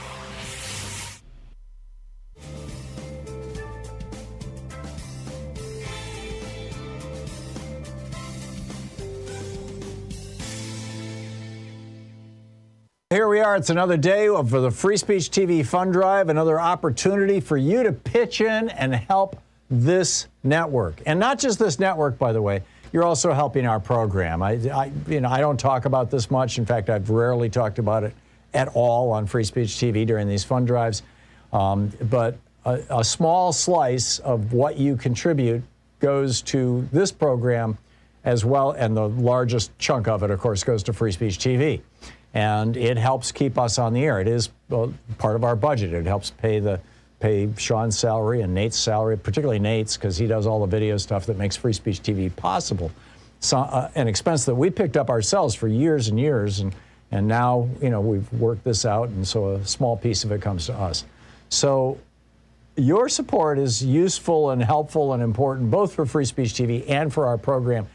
And for our program to get credit for your donation, it has to come in while we're on the air, whether it's on their website or whether it's when you're calling 877-378-8669. And in fact, oddly, if you call during the first 10 minutes when we're on the air, it doesn't count toward our program. It counts toward Stephanie's program. So, but whatever, that's how it works. And just so you know, people wondering, what's the deal? How does this work? Well, that's how it works. And so if you like this program, if you like Free Speech TV, if it's me, and by the way, this is true of all the shows on Free Speech TV. So if you essentially want to vote, the time that you make your call or the time that you make your contribution by going to freespeech.org will determine which program gets a little bit of a bonus out of your contribution. So Free Speech TV, we need to keep it on the air. This program, we're doing okay, but it's nice to be able to make payroll and pay the rent and keep the electrons flowing, and from time to time upgrade the electronics, which we did this last year, which was a big deal. We were having a lot of glitches and technical problems and things, and we were able to solve a lot of that in large part because people on Free Speech TV were making contributions during these pledge drives to Free Speech TV, and a small amount of that came to us, and we could use that to buy a new TriCaster, the device that delivers the show to you. So it's all good. It all works. It's a system that we've worked out with Free Speech TV that we're very happy with, and they are very happy with, and hopefully you are too. Hopefully you feel like you're getting your money's worth with your monthly contributions or your occasional contributions, whatever it may be. So please call now, 877-378-8669, and make your contribution to Free Speech TV. 877-378-8669 is the telephone number. There are a number of premiums that Free Speech TV offers to kind of encourage you to participate, and also as a way of interacting with you, as just kind of making it all real and building a relationship with you, which is so important, frankly, that we all feel like we're part of the same family, because we are. So with a $20 contribution, you have your choice of the Free Speech TV kind of bumper sticker or the cling on the glass plastic sticker, your choice with the $20 gift. With a $50 gift, there is a really nice canvas tote bag, Free Speech TV canvas tote bag, suitable for groceries or books or whatever you'd like. There's lots of uses for tote bags. Carry your cat around in it. With something we've tried, actually. With a $75 gift, you have your choice of the Free Speech TV cap, the ball cap, or the official, only place you can get it, the official Thom Hartmann Program mug, right here, $75 gift. With the $100 gift, there is the notebook and pen personalized to Free Speech TV, or the Free Speech TV socks. Socks, how cool. With a $120 gift, my brand new book. It literally came out this week. It'll be autographed by the author. There'll be a book plate in it that I've autographed. The Hidden History of American Healthcare, Why Sickness Bankrupts You and Makes Others Insanely Rich. And that's with a $120 gift. Or with a $120 gift, you can get the Free Speech TV t-shirt. With a $240 gift, join us for the virtual meet and greet, where we get together periodically and hang out on Zoom and you know, just have a conversation, whatever you'd like to talk about. With a $360 gift, there is the Thom Hartmann University gift box with socks and bumper sticker and the Hidden History of Healthcare, the mug, the hat, all that stuff. And with a $1,000 gift, there is the meet and greet here in Portland, which, you know, we've postponed it now for a year and a half because of COVID. Eventually, we're going to get past this. I am very optimistic that eventually we are going to get past this. And, you know, we may have to have vaccine passports or who knows what, but, you know, that $1,000 gift gets you in line to come here and sit in the studio with us, and I'll take you to lunch at a nearby restaurant, and we'll have a nice time together. So those are the premiums. But the bottom line is, if you value Free Speech TV, if you value this television network, if you value the Thom Hartmann Program, if you value this program, call while we're on the air, or go to freespeech.org while we're on the air and make your contribution. 877-378-8669 is the telephone number, 877-378-8669.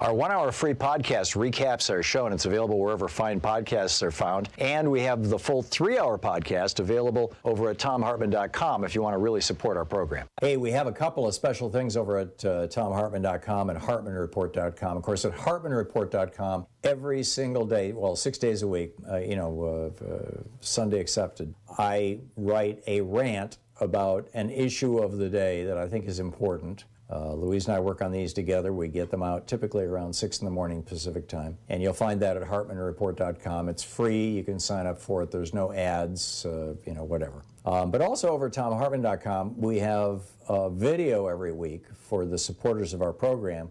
And the one this week is about how Wisconsin is trying to remove, in fact, they just got permission from their Supreme Court to remove 188,000 people from the voting rolls because they haven't voted in 4 years. This highlights the importance of getting to know who is your state representative, who is your state senator, and communicating with them regularly. It's all over at hartmannreport.com and thomhartmann.com.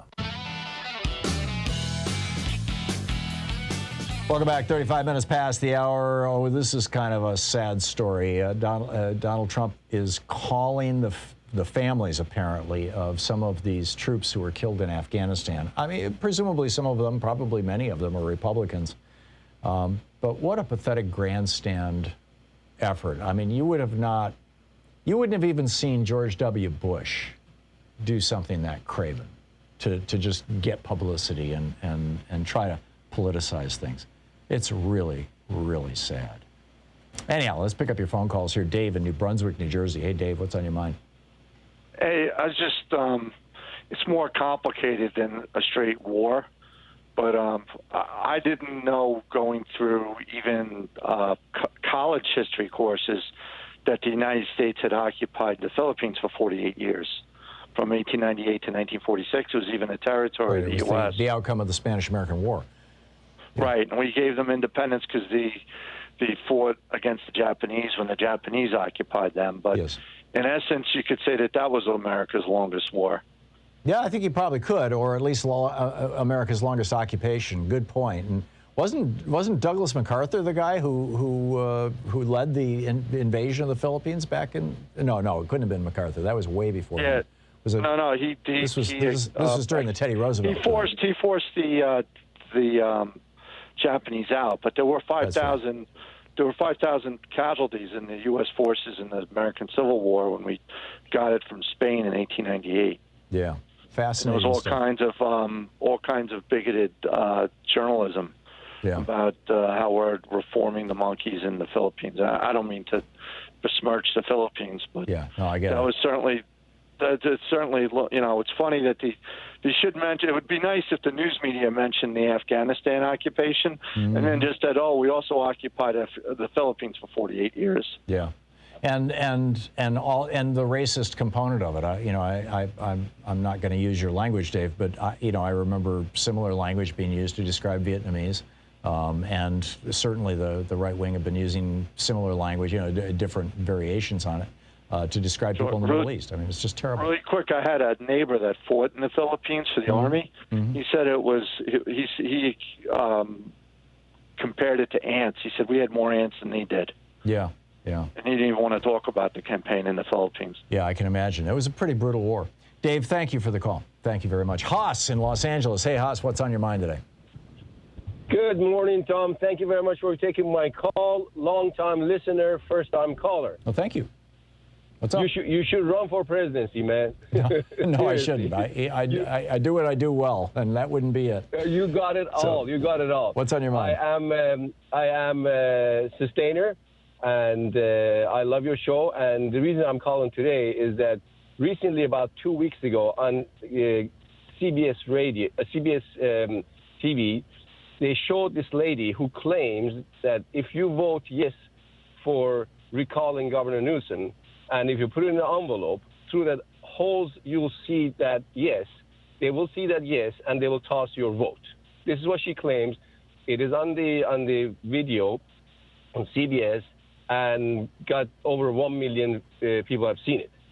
I had the ballot, and I tried it myself. It's absolutely impossible. What she's saying is not true. It is misinformation, and is not fair for our democracy.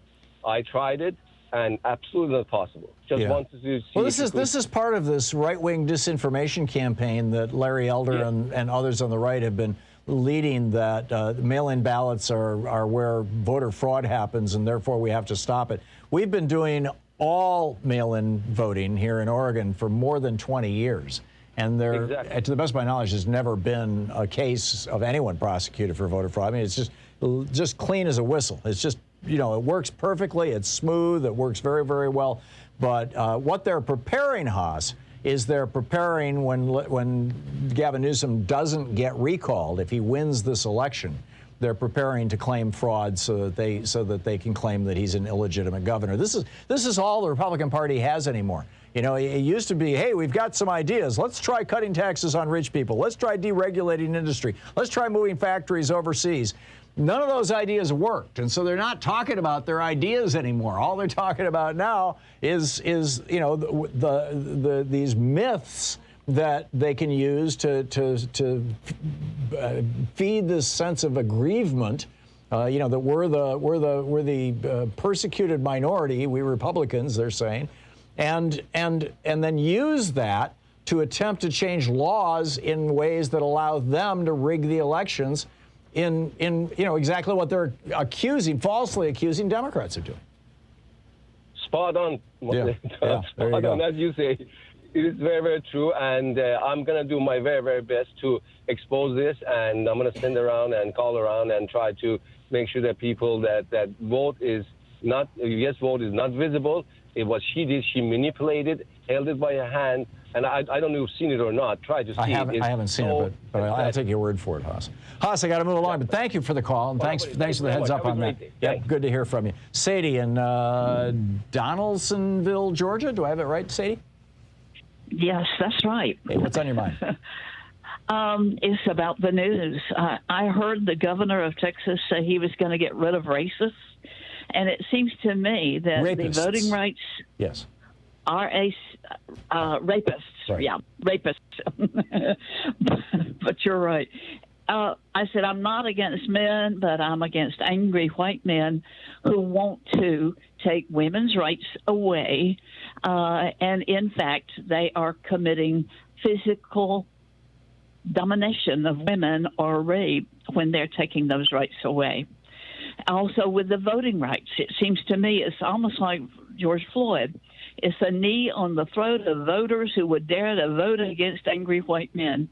And angry white men who rule the other states, like Georgia, are going to be trying to do the same things. And we really need to we've got to learn to get together. You're right. We've got to get along. And I think God is so upset with us because we just can't get along.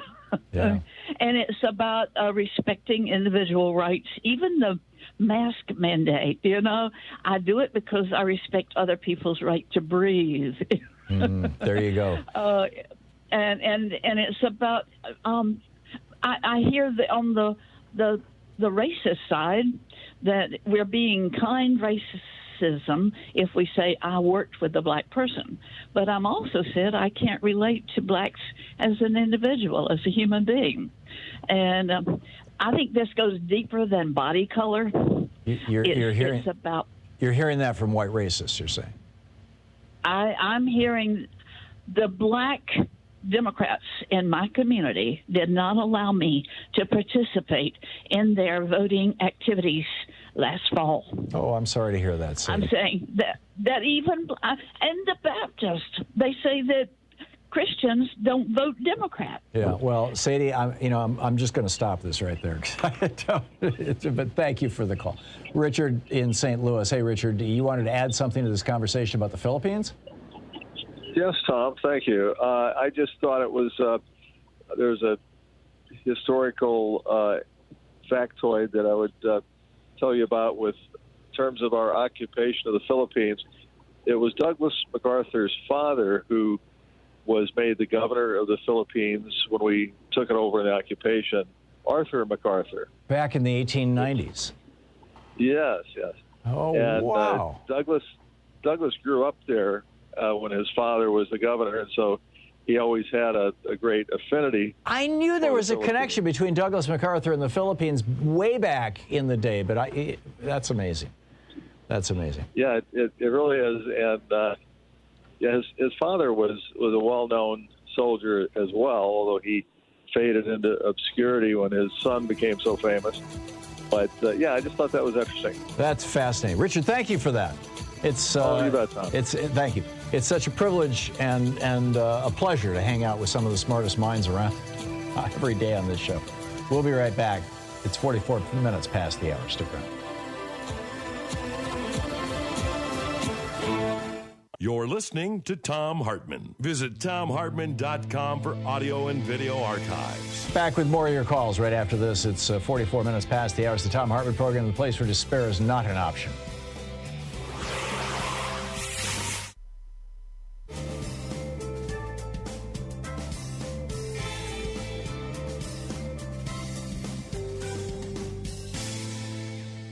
And welcome back. Terry in Ventura, California. Hey, Terry, what's on your mind today? Hi, Tom. Thank you. Hey, Tom, the reason I'm calling, you tell us almost daily, politics is not a spectator sport, right? Mm-hmm. 3 quick interrelated points, please, if I could. First of all, a couple days ago, ProPublica, I think an excellent publication, it had a story where it featured how John Bolton, is it? The Trump white supremacist guru. He is leading an effort. And the story pointed out, I think they've lined up like 1,300 potential delegates to become the base of the Republican Party, okay? And many of them are Q people, okay? Yeah, although Bolton has broken with Trump. I mean, he wrote a book exposing Trump.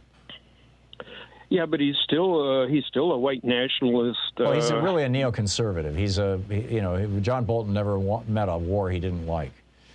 Right. Okay. Well, I used to debate him on this program. Oh, really? Yeah, well, like a decade ago. The story mentions, my main point is, I really think it's quite possible that we could have very Q-oriented people in positions of elections. We already have them. Okay. Marjorie Taylor Greene, Lorena Bobbitt. Not Lorena Bobbitt. What's... Tom, I don't mean that. I mean the actual, Secretary of State, okay? Oh. In fact... Oh, you mean running our elections? Yeah, I think that's entirely possible, Terry. Yeah, in fact, precinct delegates are the basis, as you tell us, of a political party. Mm-hmm. You and I both have Michigan connections, okay? Mm-hmm. Michigan is a crucial state and a Q-oriented candidate is running for Secretary of State of Michigan, okay? I predict it could happen. Republican lines. Okay, let's say these people are counting the ballots. What are we going to do? Because I predict the Supreme Court would say, okay, under the Constitution, it's up to the state legislature. Yeah, it's up to the state. Yeah. What are we going to do? And finally, I think it's interrelated. A quick point. You know this Elder commercial, being a Californian? I have not seen the commercial. I don't live in California. Okay, it's available on YouTube. You're talking about the one where the guy says that Gavin Newsom is like the guy who took his girlfriend in high school? Yeah, that's it. Yeah. You know, that just points out how unhinged is many in the Trump base. Because, you know, you think about it, that's going to appeal a lot of insecure males, and I think it's going to help him with his unhinged base. He's trying to get the incel vote. Right, and that's the base. That's the basis. You know, you don't run $1 million ad without running it through the focus groups in a, in an ad agency. But what are we going to do, Tom, if Q people call an election in the Supreme Court? I think this is the biggest question of our time right now, Terry. And I wrote an op-ed about this a month or 3 ago, and it got very, very little response. And I think it's because it seems like it's so far out there that it's not something to talk about right now. But I think we need to be talking about it right now, which is in the 2022 and in particular in the 2024 election, because that's the one that will involve the Electoral College. What do we do when Republicans start manipulating election results? Right. And, when they start literally stealing elections, what do we do? How do we handle that? What mechanisms are going to be in place? I think everybody is figuring that Joe Biden and Merrick Garland and the Department of Justice have this under control. I'm not. I'm not so confident, frankly. So, but as we get closer, I'm sure the conversation will ramp up. Terry, thank you for the call. Wow, QAnon running our elections, just what we need, right?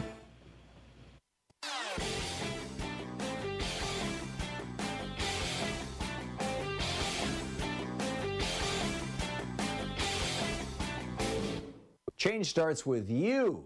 You can be calling your Democratic or Republican representatives to let them know what you think by calling 202-224-3121. It's the Capitol switchboard. It'll get you right through to them. We try to have a lot of content over at ThomHartmann.com. And, of course, every day my daily rant goes up at HartmannReport.com. No advertising, no fee or anything like that. You can even get it pushed out to your email box for free. But we also have, podcasts available that are free through wherever your favorite podcast provider may be, or the full 3-hour program. It's a 1-hour podcast, the one that's free out there. There's also the 3-hour podcast available at ThomHartmann.com. And we have a special video this week for supporters of the Thom Hartmann Program. It's over at ThomHartmann.com about the 62 worst members of the U.S. House of Representatives and Josh Hawley in the Senate. These are the people who voted against the COVID-19 Hate Crimes Act, which passed the Senate and the House overwhelmingly. But these 62 members of the House did what is just awful. You can check it out at ThomHartmann.com.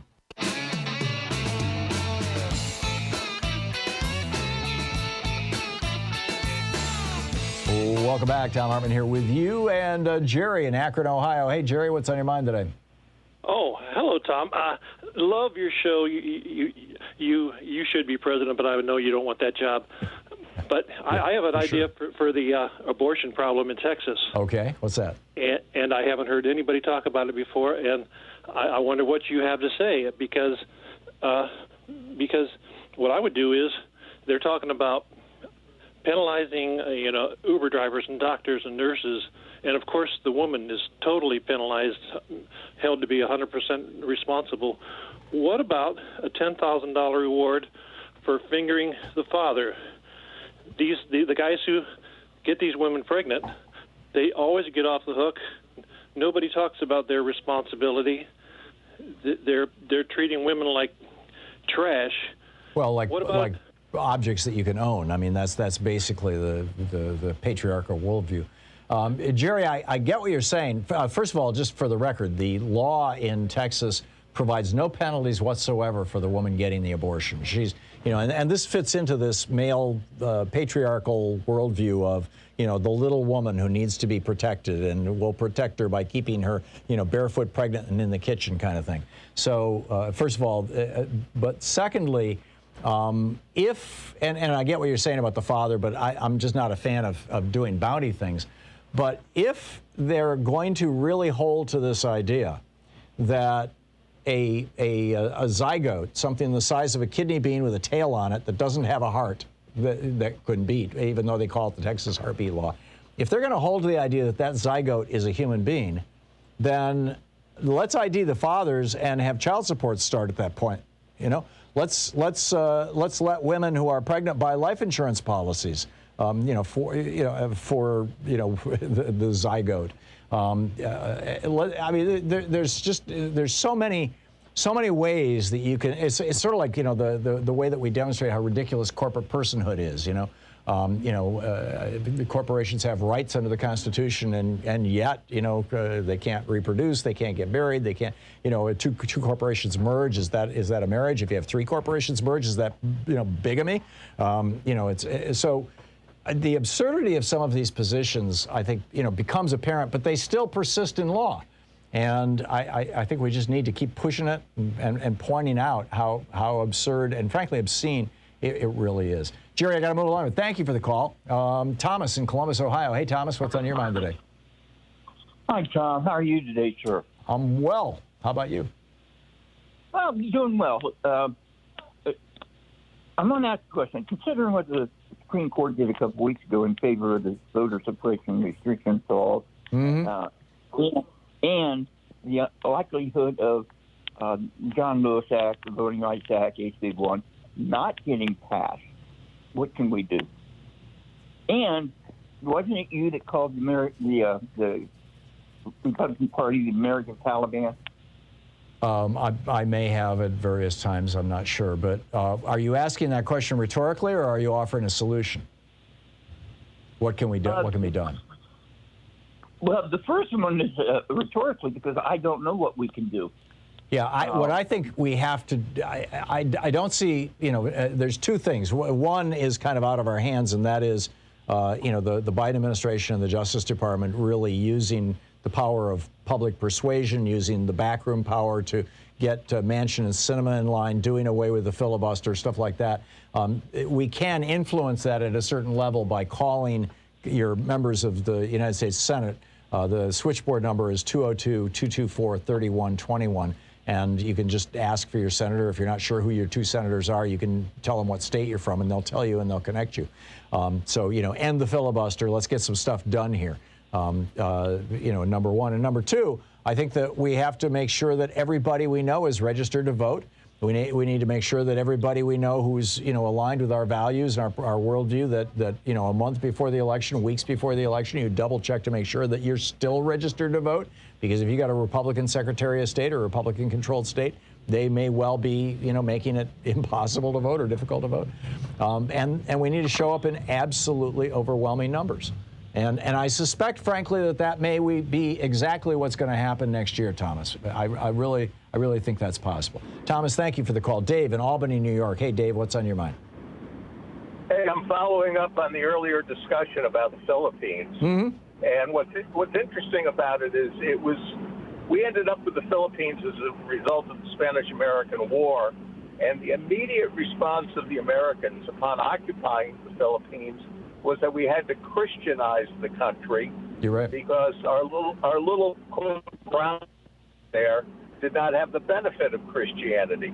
Now, the irony was it was a heavily Catholic country because it had been a Spanish colony prior to our occupation. But beyond that, the Philippines was where the Americans, to the best of my knowledge, first started using waterboarding. You're right. And waterboarding was widely used in the Philippines as a mechanism in trying to suppress the rebellion by the Filipinos against the illegal American occupation and colonization of the country. And let's not forget that we were lied into the Spanish-American War by McKinley in 1898, I believe it was, when he said that the USS Maine was blown up in the harbor in Cuba by the Spanish, when in fact its boiler exploded. It was just a normal thing, and he knew that. And the William Randolph Hearst, he reached out to Frederick Remington and said, "Get me the photos, and I'll give you the war." Yeah, I'm not sure it was Frederick Remington, but the interesting postscript to that era was during World War. There was. Dave, you're breaking up. Yeah, I'm in my car. Yeah. I'll call you another time. Okay, thanks a lot, Dave. Good to hear from you. I thought for sure it was Remington, but maybe I'm wrong. I don't know. The Spanish-American War was just another war that we got lied into, and that led to as has been pointed out several times now, a 40-year occupation. We'll be back. Stick around. You're listening to Thom Hartmann.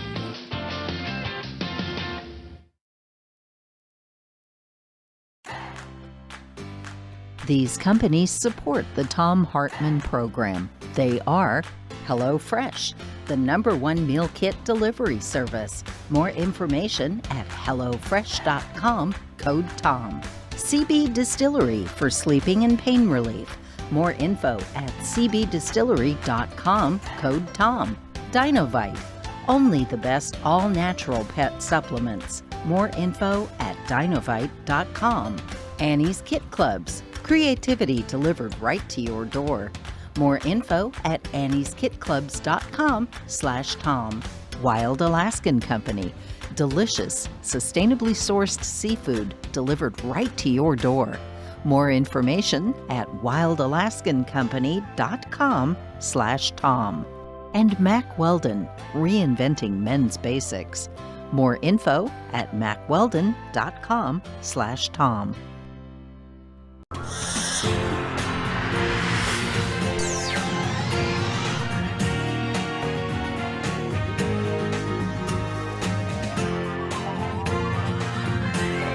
We say fight back!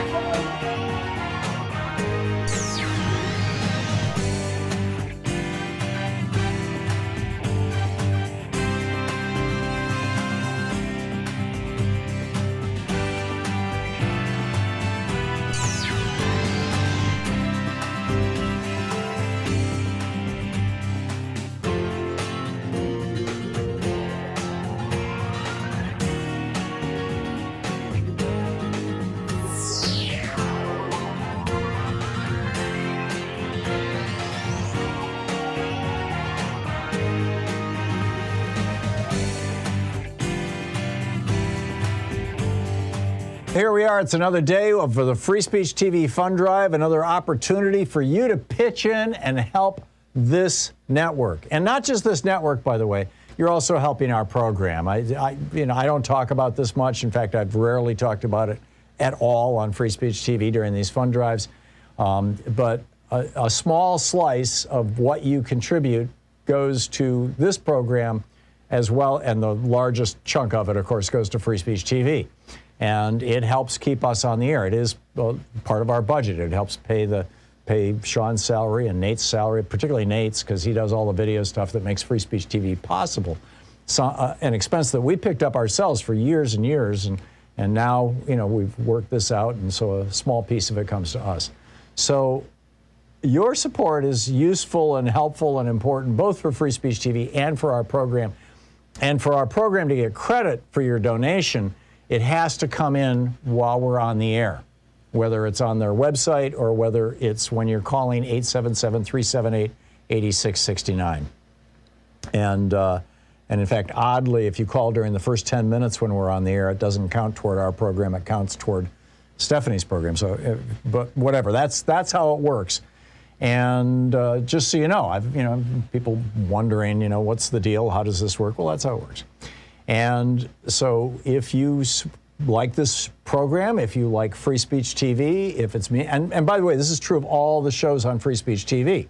So if you essentially want to vote, the time that you make your call or the time that you make your contribution by going to freespeech.org will determine which program gets a little bit of a bonus out of your contribution. So Free Speech TV, We need to keep it on the air. This program, we're doing okay, but you know it's nice to be able to make payroll and pay the rent and keep the electrons flowing, and from time to time upgrade the electronics, which we did this last year, which was, you know, a big deal. We were having a lot of glitches and technical problems and things, and we were able to solve a lot of that in large part because people on Free Speech TV were making contributions during these pledge drives to Free Speech TV, and a small amount of that came to us, and we could use that to buy a new TriCaster, the device that delivers the show to you. So it's all good. It all works. It's a system that we've worked out with Free Speech TV that we're very happy with, and they are very happy with, and hopefully you are too. Hopefully you feel like you're getting your money's worth with your monthly contributions or your occasional contributions, whatever it may be. So please call now, 877-378-8669, and make your contribution to Free Speech TV. 877-378-8669 is the telephone number. There are a number of premiums that Free Speech TV offers to kind of encourage you to participate, and also as a way of interacting with you, you know, as just kind of making it all real and building a relationship with you, which is so important, frankly, that we all, you know, feel like we're part of the same family, because we are. So with a $20 contribution, you have your choice of the Free Speech TV kind of bumper sticker or the cling on the glass plastic sticker. Your choice with the $20 gift. With a $50 gift, there is a really nice canvas tote bag, Free Speech TV canvas tote bag, suitable for groceries or books or, you know, whatever you'd like. There's lots of uses for tote bags. Carry your cat around in it. With something we've tried, actually. With a $75 gift, you have your choice of the Free Speech TV cap, the ball cap, or the official, only place you can get it, the official Thom Hartmann Program mug, right here, $75 gift. With the $100 gift, there is the notebook and pen personalized to Free Speech TV, or the Free Speech TV socks. Socks, how cool.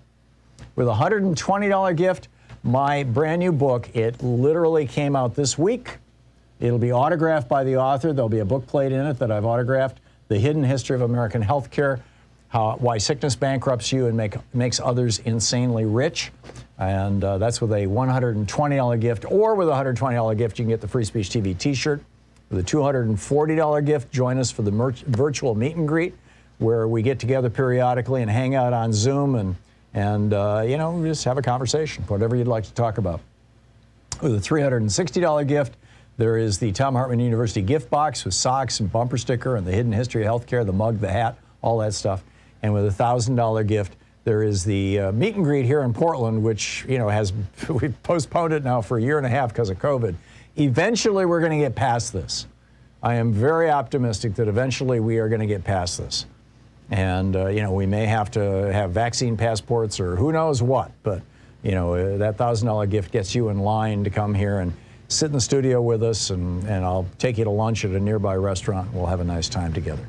So those are the premiums. But the bottom line is, if you value Free Speech TV, if you value this television network, if you value the Thom Hartmann Program, if you value this program, call while we're on the air, or go to freespeech.org while we're on the air and make your contribution. 877-378-8669 is the telephone number, 877-378-8669.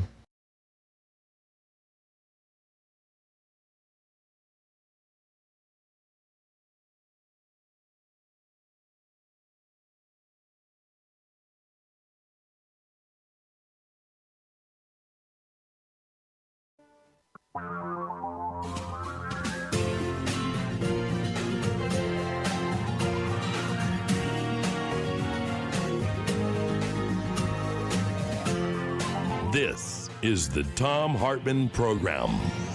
And welcome back. Thom Hartmann here with you. Just a reminder, tonight, 5 o'clock Pacific time, 8 o'clock Eastern time, we're doing a webinar with Powell's, the bookstore, the iconic, extraordinary bookstore here in Portland, although it's national, international, if you'd like, about my new book, The Hidden History of American Healthcare, Why Sickness Bankrupts You and Makes Others Insanely Rich, which just came out this week. So anyhow, just a heads up on that. Today is the 50th anniversary of the Attica prison uprising, the Attica prison massacre, the Attica prison rebellion, sometimes referred to as the Attica prison riot. This was a very big deal when it happened, and it's a very big deal in history. It is the bloodiest prison riot in the history of the United States. On this day, on September 9, 1971, out of the 2,200 men who were locked up at Attica, 1,281 of them rose up and said, no more. They had a list of demands. They took 42 staff hostage. They basically took over the prison. The authorities, there was 4 days of negotiations between the people between the prisoners and the officials, and the state. The governor got involved, the whole thing. And the authorities agreed to 28 of their demands. I mean, there were some very, very legitimate complaints that they had. And then Nelson Rockefeller, the governor, governor of New York, ordered the state, basically said, take back the prison. And they found 43 people dead when they took back the prison. And the story that we all heard back in '71 was that the dead people had been killed by the prisoners. And it was, there were 10 correctional officers who died and 33 inmates. 43 people altogether. What we later learned was that all of the prisoners who died, and apparently some of the correctional officers who died, were killed by the officers themselves. And the reason I bring this up outside of the historical context, out of the, on this day in history, 50 years ago this happened,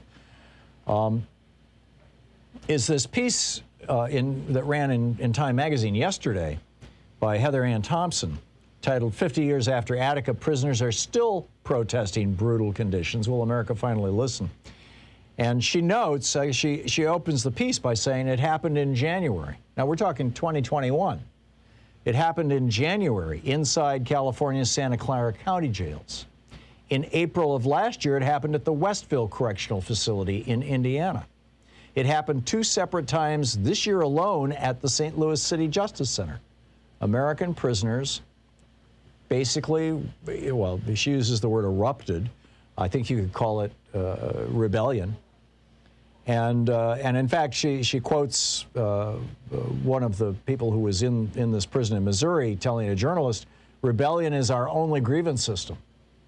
So, I mean, how else do prisoners make their cases known?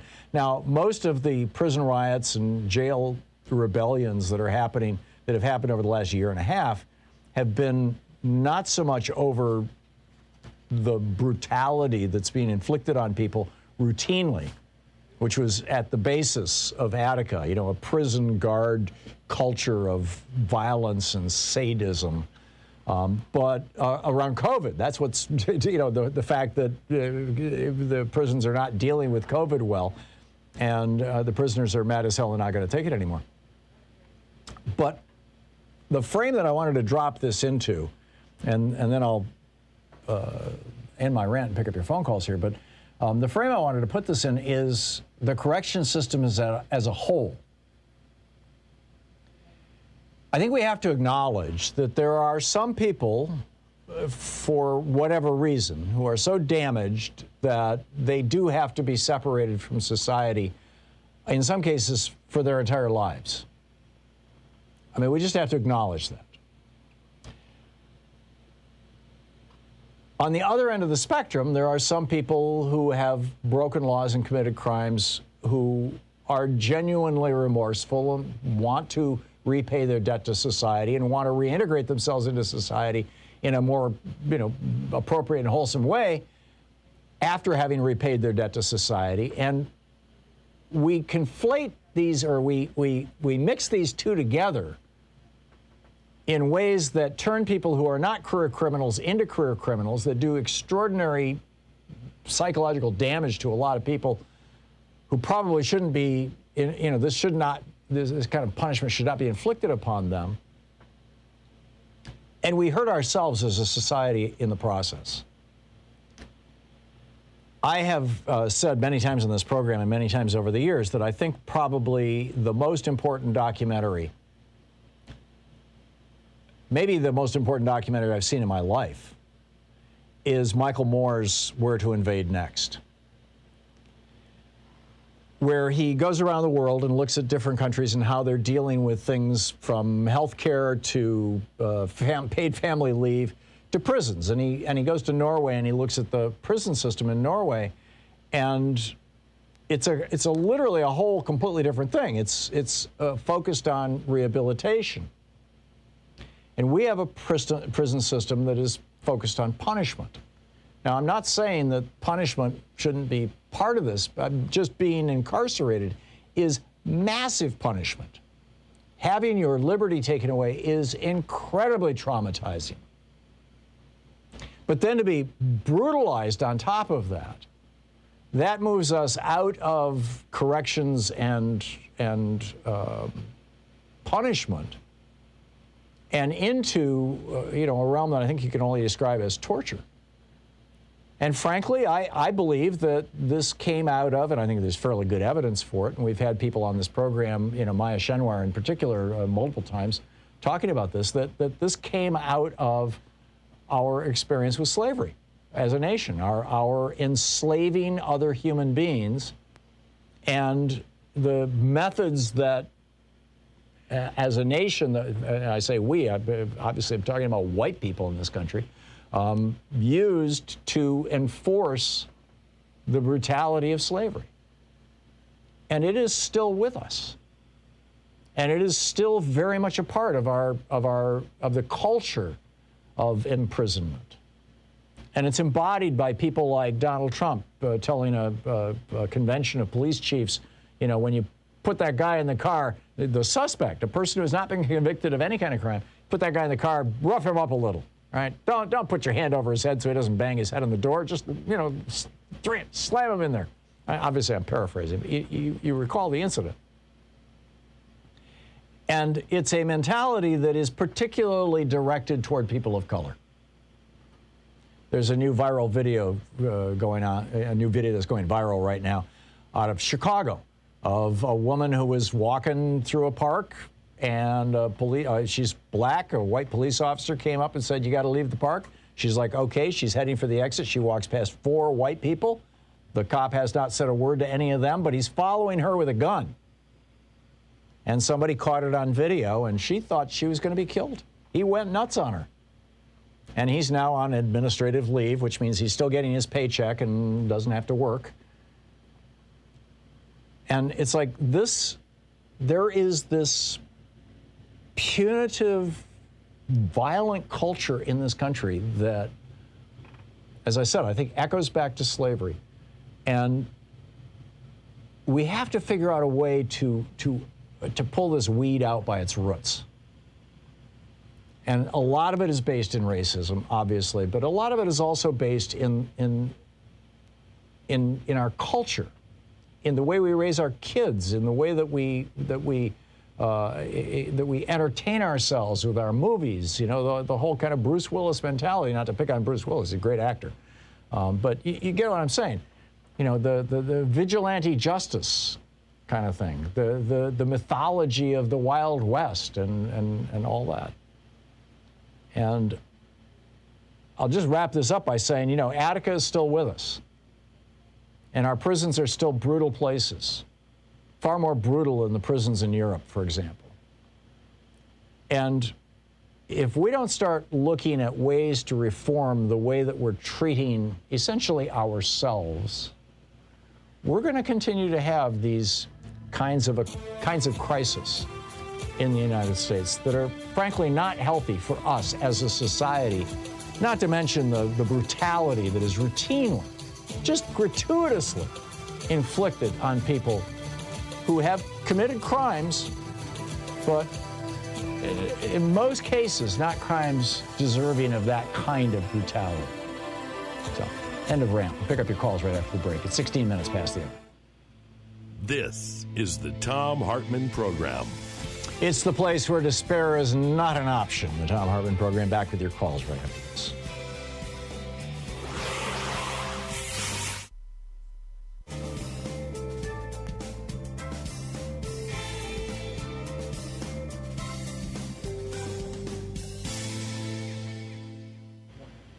And welcome back. And let's see here who's on hold and how long they've been holding. I've tried to... Here we go. Julie in Posen, Michigan. Hey, Julie, what's on your mind today? Hi, Tom. Nice to hear you. First, I got a question, and then I want to say that there is a Supreme Court legal precedent to back this up. Okay. Vigilantism is illegal, right? In theory. I think broadly in practice. The Ku Klux Klan law is probably the most... Lawrence Tribe has been talking about this a lot, is probably the most effective piece of legislation that could be used against the kind of vigilantism that they're trying to legalize in Texas. Okay, how about, that's what I'm talking about. In other words, they're hiring vigilantes, and if they get convictions, they will pay them $10,000.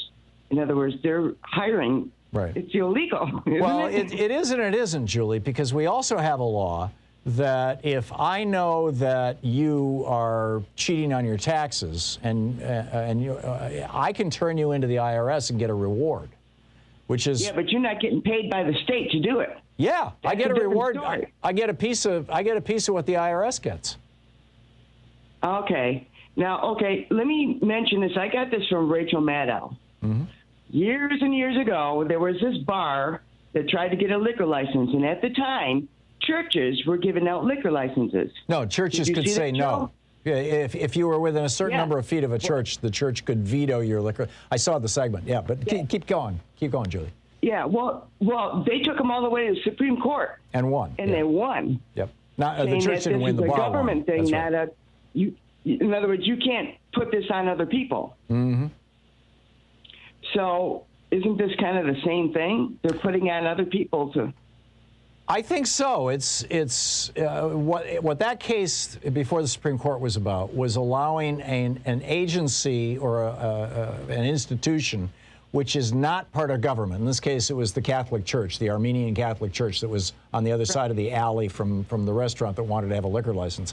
I think it was called McGrath's Bar, as I recall. But in any case, there was this Armenian church, and they had the ability to veto the license, and they were not a government agency. And so the argument that the Supreme Court agreed with, that Lawrence Tribe took to the Supreme Court, was only government agencies can do this because we're talking about basically, making law, issuing permits, doing government functions.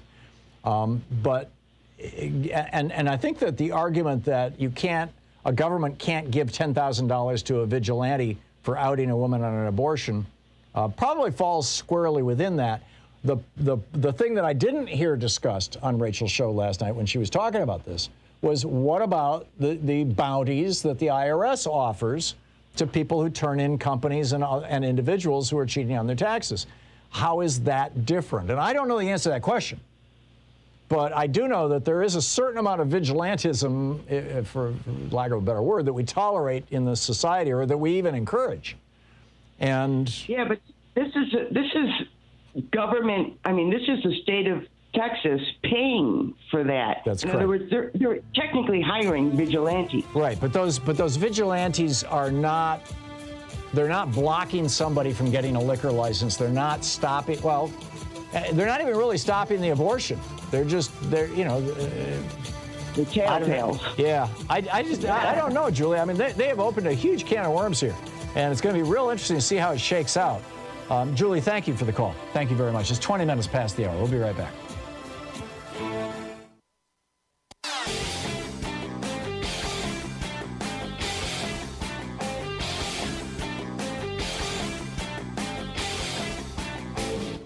Hey, thanks so much for sharing our program and for reaching out to our stations and sponsors and letting them know that you're listening. It really means a lot to us. We're trying to provide the very best content that we can for you at Hartmann Report and over at thomhartmann.com. And on Hartmann Report, every day, 6 days a week, I write an op-ed. Very often they're my rants, also for the radio and television program. And it's ad-free, commercial-free. It's free. You can sign up. It'll get pushed into your email box. Check it out at hartmannreport.com. And, of course, over at thomhartmann.com, we have our weekly video that we put up every week that does a deeper dive for people who are members of our program of thomhartmann.com. And the one this week is about this Special Inspector General for Afghanistan Reconstruction, SIGAR, their new report that almost 20 million Afghans are on the verge of starvation and nobody's talking about it. Check it out at thomhartmann.com.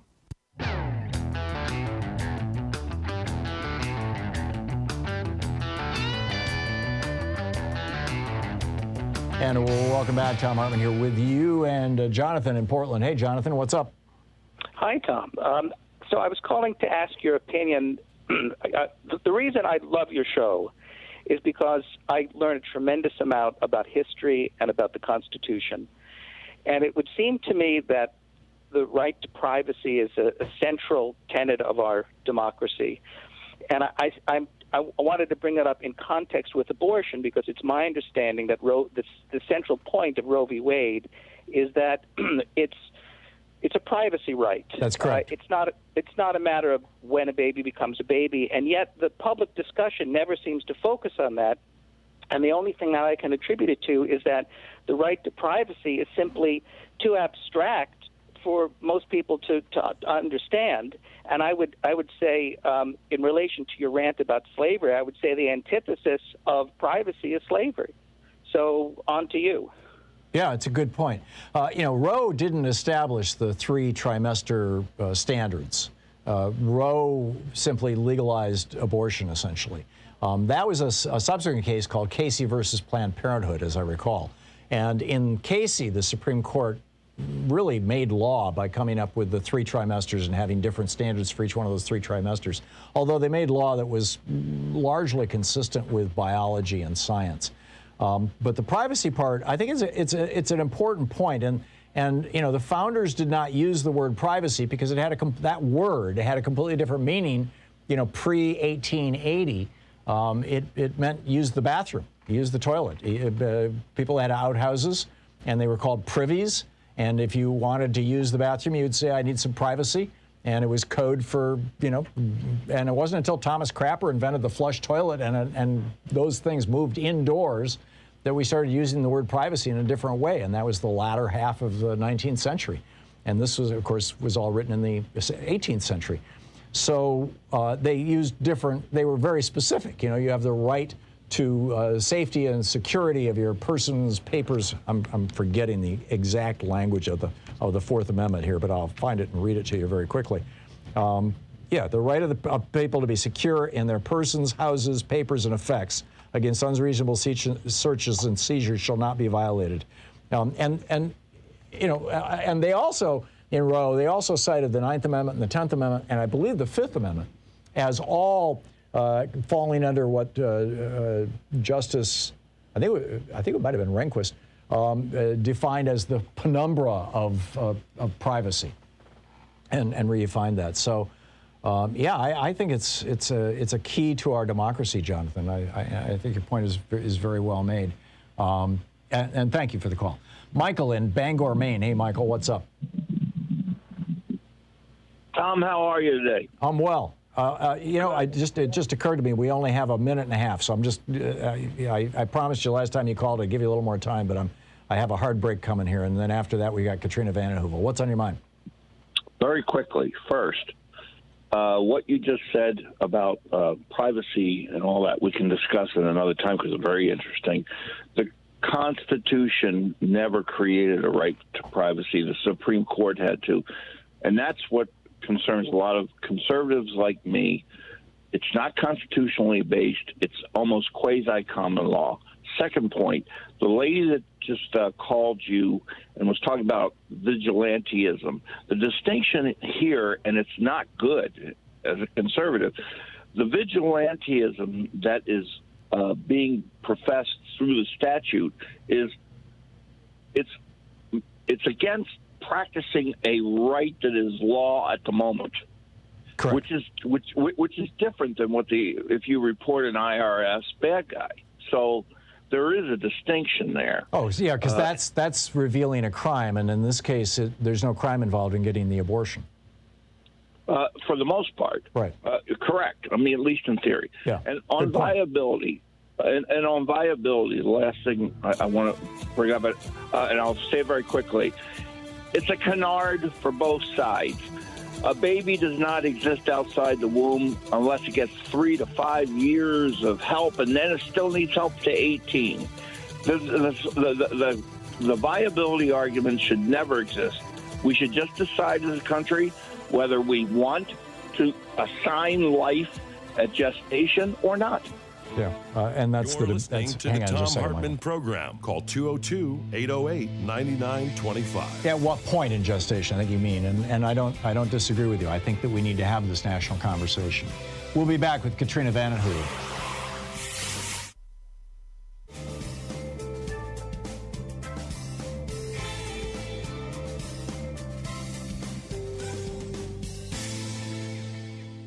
Here we are. It's another day of the Free Speech TV Fund Drive, another opportunity for you to pitch in and help this network. And not just this network, by the way. You're also helping our program. I don't talk about this much. In fact, I've rarely talked about it at all on Free Speech TV during these fund drives. But a small slice of what you contribute goes to this program as well, and the largest chunk of it, of course, goes to Free Speech TV. And it helps keep us on the air. It is part of our budget. It helps pay Sean's salary and Nate's salary, particularly Nate's, because he does all the video stuff that makes Free Speech TV possible. So, an expense that we picked up ourselves for years and years, and now we've worked this out, and so a small piece of it comes to us. So your support is useful and helpful and important, both for Free Speech TV and for our program. And for our program to get credit for your donation, it has to come in while we're on the air, whether it's on their website or whether it's when you're calling 877-378-8669. And in fact, oddly, if you call during the first 10 minutes when we're on the air, it doesn't count toward our program. It counts toward Stephanie's program. So, but whatever, that's how it works. And just so you know, people wondering, what's the deal? How does this work? Well, that's how it works. And so if you like this program, if you like Free Speech TV, if it's me, and by the way, this is true of all the shows on Free Speech TV. So if you essentially want to vote, the time that you make your call or the time that you make your contribution by going to freespeech.org will determine which program gets a little bit of a bonus out of your contribution. So Free Speech TV, we need to keep it on the air. This program, we're doing okay, but it's nice to be able to make payroll and pay the rent and keep the electrons flowing, and from time to time upgrade the electronics, which we did this last year, which was a big deal. We were having a lot of glitches and technical problems and things, and we were able to solve a lot of that in large part because people on Free Speech TV were making contributions during these pledge drives to Free Speech TV, and a small amount of that came to us, and we could use that to buy a new TriCaster, the device that delivers the show to you. So it's all good. It all works. It's a system that we've worked out with Free Speech TV that we're very happy with, and they are very happy with, and hopefully you are too. Hopefully you feel like you're getting your money's worth with your monthly contributions or your occasional contributions, whatever it may be. So please call now, 877-378-8669, and make your contribution to Free Speech TV. 877-378-8669 is the telephone number. There are a number of premiums that Free Speech TV offers to kind of encourage you to participate, and also as a way of interacting with you, as just kind of making it all real and building a relationship with you, which is so important, frankly, that we all feel like we're part of the same family, because we are. So with a $20 contribution, you have your choice of the Free Speech TV kind of bumper sticker or the cling on the glass plastic sticker. Your choice with the $20 gift.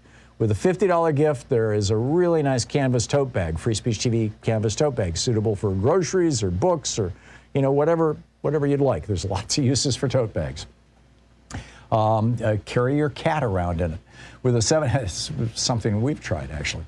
With a $75 gift, you have your choice of the Free Speech TV cap, the ball cap, or the official, only place you can get it, the official Thom Hartmann Program mug, right here, $75 gift. With a $100 gift, there is the notebook and pen personalized to Free Speech TV, or the Free Speech TV socks. Socks, how cool. With a $120 gift, my brand new book. It literally came out this week. It'll be autographed by the author. There'll be a book plate in it that I've autographed. The Hidden History of American Healthcare, Why Sickness Bankrupts You and Makes Others Insanely Rich. And that's with a $120 gift. Or with a $120 gift, you can get the Free Speech TV t-shirt. With a $240 gift, join us for the virtual meet and greet, where we get together periodically and hang out on Zoom and just have a conversation, whatever you'd like to talk about.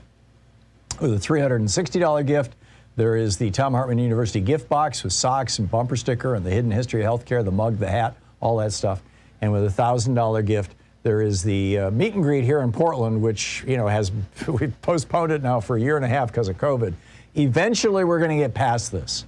I am very optimistic that eventually we are going to get past this. And, we may have to have vaccine passports or who knows what, but, that $1,000 gift gets you in line to come here and sit in the studio with us, and I'll take you to lunch at a nearby restaurant, and we'll have a nice time together. So those are the premiums. But the bottom line is, if you value Free Speech TV, if you value this television network, if you value the Thom Hartmann Program, if you value this program, call while we're on the air, or go to freespeech.org while we're on the air and make your contribution. 877-378-8669 is the telephone number, 877-378-8669.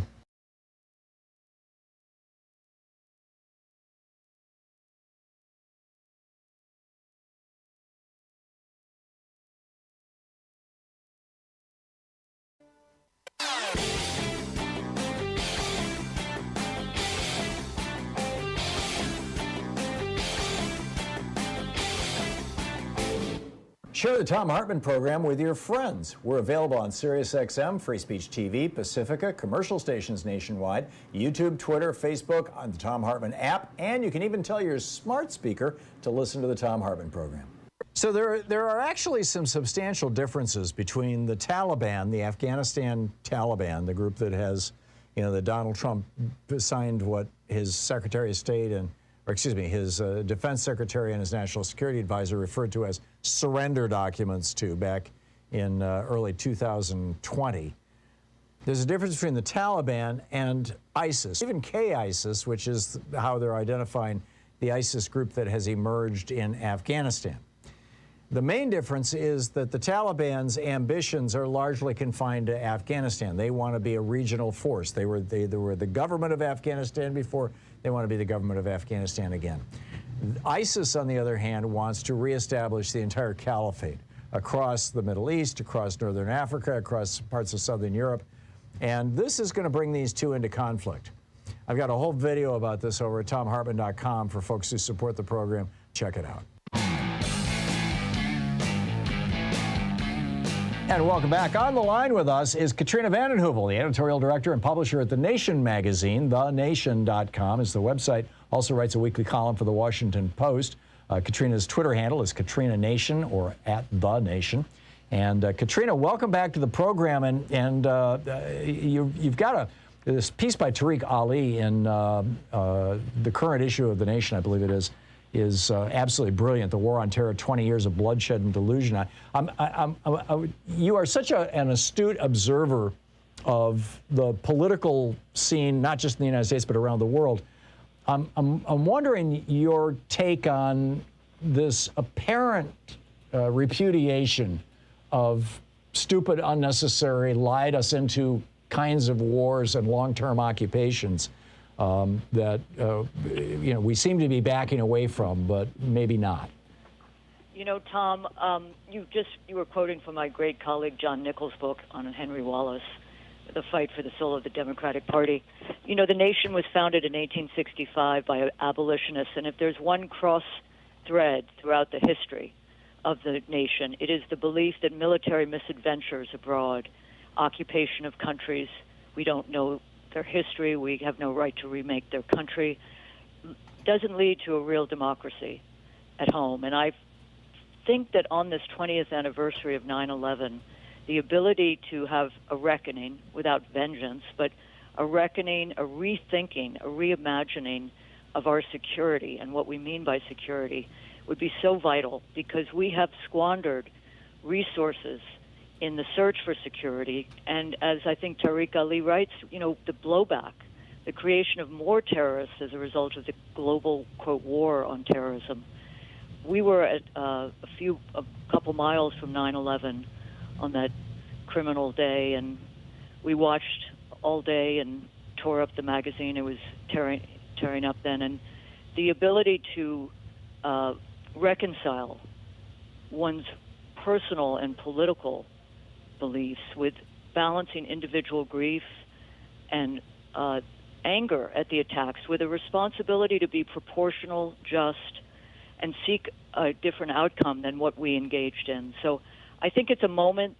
We'll see. President Biden, I think, was right to leave Afghanistan. I think we should take the military money that we would waste on Afghanistan in this coming time and use it for regional diplomacy, for assistance as best we can. But I think it's a moment, Tom, that we should not squander again. Yeah. The thing that makes me absolutely crazy about this, Katrina, is that, you know, in 1848, I believe it was, James Polk told us that the Mexicans had attacked us. It was a lie, but it got us the Mexican-American War. In 1896 or 1898, you know, if you know, correct me, but you know, just before the turn of the century, it was McKinley who told us, you know, that we had been attacked. The USS Maine had been blown up in Havana Harbor when, in fact, it had just had a boiler explosion, and that got us into the Spanish-American War that led to a 48-year occupation of the Philippines. Vietnam, Lyndon Johnson. Who was his secretary? No, of I mean, Defense? I'm thinking, you know, Vietnam is interesting because one of our longtime managing editors was Ernest Groening, who was governor of the Commonwealth of Alaska and then two-term senator. He and Wayne Morse, those were the only two senators who voted, I believe it was 1965, against the Gulf of Tonkin resolution, which was in essence what you are describing in previous incidents of our history. It was a mechanism.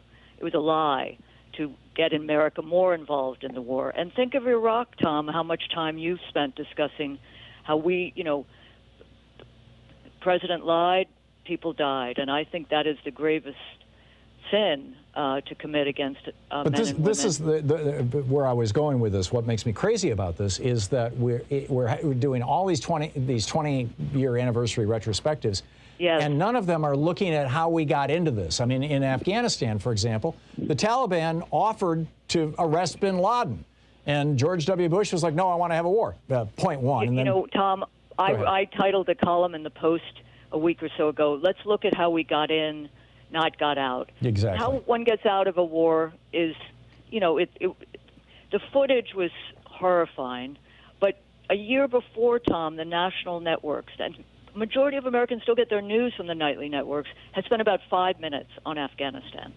And it just is, I think, media malpractice, as we've talked about. We need to look at how we get into wars to learn. So the ability to exit from Afghanistan, you know, it's, again, a measure, a marker. We have several articles about what continues. The global war on terror is not over. The bases, 800 or so U.S. bases around the world, policing the world. And, you know, I think the notion of indispensable nation, which Madeleine Albright coined, should be retired. I think we do better as a leader among many and would do a lot of good to get our own house in order. And I think there's a moment here now to think of a new kind of approach to the world. It's not isolationism, but it is approaching the world with restraint and humility, if we can bear that. But I think it would lead to more security, and it would be a better world if we cooperated and focused on human security, which, you know, is at stake in this next period, Tom, as you know, the $3.5 trillion. I mean, think of what is poured into the military. I gather Republicans are trying to add $25 billion to the National Defense Act, which is coming up. We should take those resources and invest in our people's security and well-being, and not isolate ourselves from the world, but engage as a true partner. Arnold Toynbee is said to have said, you know, when the last man who remembers the horrors of the last great war dies, the next great war becomes inevitable. It's like, you know, we glorify war. I'm wondering if, and we seem to keep repeating these mistakes, but a large part of it, as you point out, is because we are the empire, right? The world empire right now. Is there an example in the United Kingdom that we should be paying attention to and talking about? In the early 20th century, they basically decided to get out of the empire business and you know, retreated to largely their little island. You know, you're right about that, Tom, but I'll tell you, one of the, you know, because the anti-communist Cold War descended like an iron curtain so quickly, what was lost was Roosevelt's belief in the importance, imperative of decolonization. One can be critical, obviously, of certain things, but Churchill was not a decolonizer. So there was a battle then, but I do think there are lessons. Good neighbor policy of Franklin Roosevelt in Central America, South America, was an important one to take a lesson from. And I think the Four Freedoms, the United Nations, however flawed, these are institutions that have some merit. The UN envoy to Afghanistan and Iraq, Lakhdar Brahimi, former president of Algeria, if we had listened to him, we would not be looking at what the Taliban is doing in Afghanistan right now, and we would have found a way to, I think, organize in a multinational way a different outcome. We have no right to go into countries, it seems to me, and remake their country, but if there's negotiation and diplomacy at the key times, as you noted, we might not be in this place. I'm curious your thoughts on how China's Belt and Road program is this 21st century colonization? Are there positive or negative lessons for us to learn as we are rethinking the whole idea of foreign policy, of our foreign policy here in the United States? It's a very, very important question. First of all, I hope we don't have a new Cold War with China. That seems folly. It won't help people here. It will contribute to military buildup. But the Belt and Road Initiative, I think it's been very extractive. It's worth some reporting on how it resembles colonization. But China is in many countries, and I believe is into Afghanistan now in a substantial way. Yeah, and when I was in South Sudan, they were all over. They were all over. Is that right? Yeah, I don't think they're loved, but that's not the mission here. But it is something to look at. I do think the idea that China and Russia are clinking glasses watching us in Afghanistan is folly, because Afghanistan's on the border. All these, Kazakhstan, Tajikistan, and the drug smuggling and the poppy, narcotic smuggling, this is not something that is going to lead to a stability. And I think there's real fear. But China is, with the Belt and Road Initiative, it's a very good question about the margin between colonization, 21st century, and contribution to the development of other countries' economics. And cooperation. And just to kind of close this, I love talking with you, Katrina. I think of you as one of the great minds of our century. Please. And or of our era. What are your thoughts on, on this 20th anniversary? What would you leave our listeners with and our country with, as you could? The great historian Eric Foner wrote in the issue that we put to bed immediately after 9/11 that at times of crisis, the most patriotic act of all is the unyielding defense of civil liberties of dissent. I think that is an important lesson. Criticizing government in wartime, which Barbara Lee, we had an interview with her in our issue after 9/11 the week after, had security detail for weeks and months.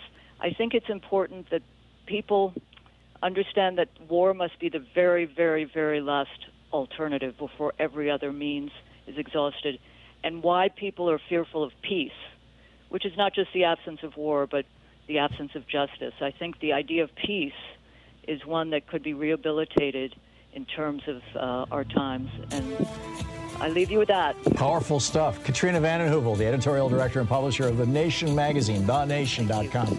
Katrina, thank you so much. It's great talking to you. Have a great afternoon. We will be back with more of the news of the day and your calls in just a moment. Stick around. It's the Thom Hartmann Program. We'll be right back.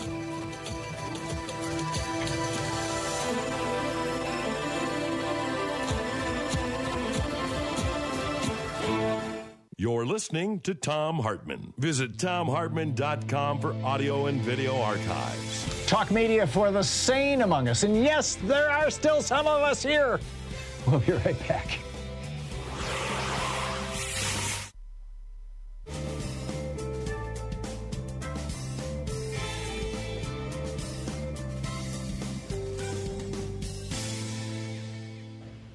And welcome back.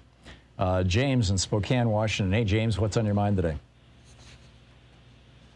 James, watching Free Speech TV in Spokane? James, I'm sorry, I'm not hearing you. I'm going to put you on hold, and Joyce can check it out. Mark, and he's on line 5, Joyce. Mark in Long Beach, California. You're on the air. Hi, Tom. Hey, Mark. The last couple of days, you've been talking about the right to privacy, and I hear this on other talk shows too, and it drives me nuts that the right to privacy is found nowhere in the Constitution, nowhere. Actually, the right to privacy is very clearly explicated in the Constitution, particularly in the Fourth Amendment. They just didn't use the word privacy because the word privacy in 1780 meant something completely different. No, it's not. The right to privacy comes from a case called Griswold versus Connecticut. I'm familiar with it. And I'm familiar with it. Okay, well then you should know that it legalized birth control, essentially. What? Yeah, at that point in time in Connecticut, the police could barge into a married couple's home and arrest them for having condoms, and the Supreme Court said no, they have the right to privacy in their own home. That, clearly goes right to the Fourth Amendment, though. How is that not the Fourth Amendment, Mark? The Fourth Amendment is a protection against unreasonable search and seizures. Which is and police. Can I talk? In Griswold versus Connecticut, it was Justice Douglas wrote, and I heard you earlier say that this was Rehnquist, but it's not. Yeah, you're right. Justice Douglas, and he wrote that the right to privacy is found in the penumbras of other enumerated rights in the Constitution. Yes. That's where it comes from. It doesn't come from any amendment in the Constitution. No, that was my point. It's a synthesis of it appears in multiple places in the Constitution. Okay, let me talk. I think the confusion is that Justice Goldberg wrote a concurrent decision, and he talked about the other amendments in the Constitution, and he was trying to pin it on several of them.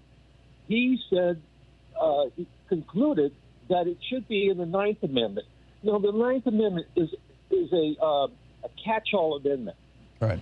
Meaning that if it's the rights go back to the people if they're not privilege, yeah, people if not the government, if the Constitution hasn't claimed it.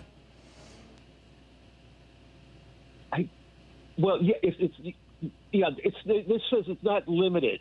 Right. To right. Ninth is people, 10th is states, as I recall. Yes. What's your point? No, what? You know what? Why do you keep saying states? I was just making the distinction between the Ninth and 10th Amendment.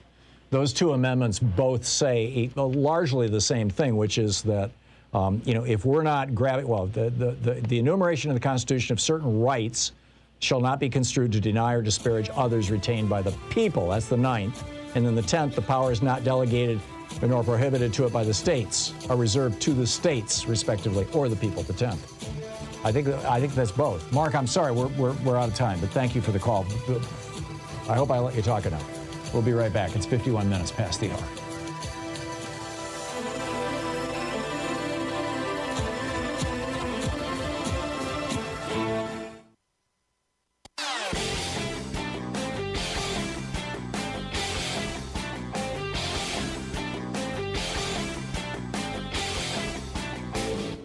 Missed my opening rant today? It's usually published over at HartmannReport.com, where you can read it and share it with your friends for free. Check it out, HartmannReport.com. So Rand Paul is now echoing Louis Gohmert. Remember Louis Gohmert back in the day, back in the after 9/11, when he was talking about terror babies? There's Muslims coming to the United States to have babies who will be citizens, and we can't kick them out anymore, and then they're going to grow up and they're going to be terrorists. Yeah, and we all kind of laughed at Louis Gohmert. So now Rand Paul is talking about how the Biden administration is taking kids from down at the border who may have it, COVID, and they're plucking them up and putting them all over the United States as if they're wishing to seed the country with a new variant. Right. But that's not half of it. Then he goes on to say that, for him, quote, the bottom line for those who are saying I won't go to a restaurant unless everybody's vaccinated, he says, mind your own business. Well, Rand, it is our business. Public health is all of our businesses. I've got a whole new rant about Rand Paul's bizarre take on the public good over at ThomHartmann.com. It's a video. You can check it out there. And welcome back. Picking up your phone calls, Alejandro in Miami. Hey, Alejandro, what's up? Hello, Tom. I'm glad you took my call. I wanted to go into the whole abortion, Texas abortion law thing. Mm-hmm. Go for it. And I wanted to present both my own personal argument and Alan Dershowitz arguments as well. He just had an interview recently on Newsmax, I know, but he made a good point in that video whatever on Newsmax. He pointed out that the law is pretty unconstitutional on its face because of the whole Byzantine procedure of it, because you can't just use a slick procedure to try to invalidate your constitutional rights. Because why? That could lead to a slippery slope. Because as he correctly pointed out in the video on Newsmax, what stops is a Texas law were successful and it has a chilling effect on your constitutional right to have an abortion. What stops the state from imposing other laws that could impede your constitutional rights, like free speech, or hey, if you post a blog that I don't agree with, we're going to allow a private actor to sue you. Or hey, you could have a white person stop black people from voting, but just have it under the guise of no voter Right. Or the one that you can use really to freak out Republicans is what happens when some very, very blue state that has strong gun control laws passes a law that empowers all the citizens of that state to essentially rat out people who have guns illegally and give them a $10,000 let them sue. And all of a sudden, oh my God, the Second Amendment, what?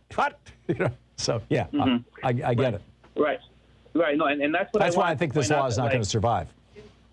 No, it won't survive constitutional scrutiny because the Supreme Court unfortunately is playing footsies with it, and they're like kicking the can down the road because they're playing procedural games. But ultimately, if it was in front of their desk, if they had any integrity, they could not rule. They couldn't allow a Texas law to stand because it's blatantly against Roe versus Wade and the subsequent case law, especially Casey versus Parenthood, because the law, as intended, does provide puts us an undue burden on women getting an abortion because, no woman can get an abortion in Texas now because no abortion provider wants to risk getting sued by some random person who's enforcing this law. Right. And I want to add my own legal opinion to this.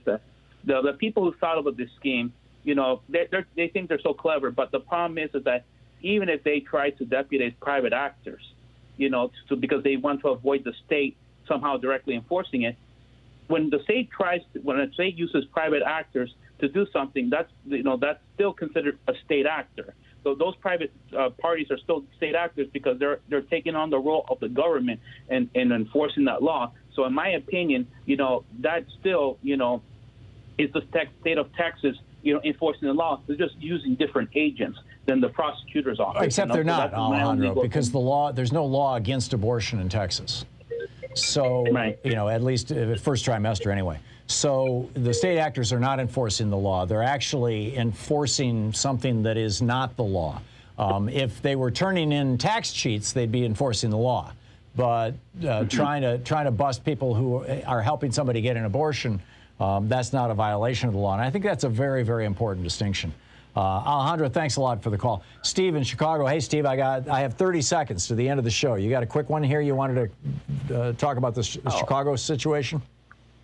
Only in that I'm concerned about the way in which we get information. This is a rather epistemological question because those of us who live here in Chicago have information with regard to that incident that's very different than what the national media has reported. And, Steve, give me a shout tomorrow and let's talk about it, okay?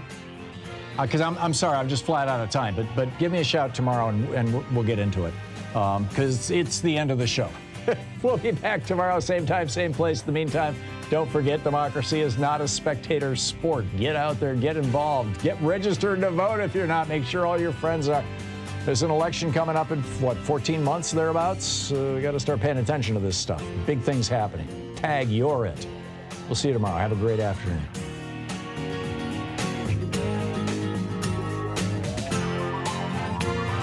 You've been listening to Thom Hartmann.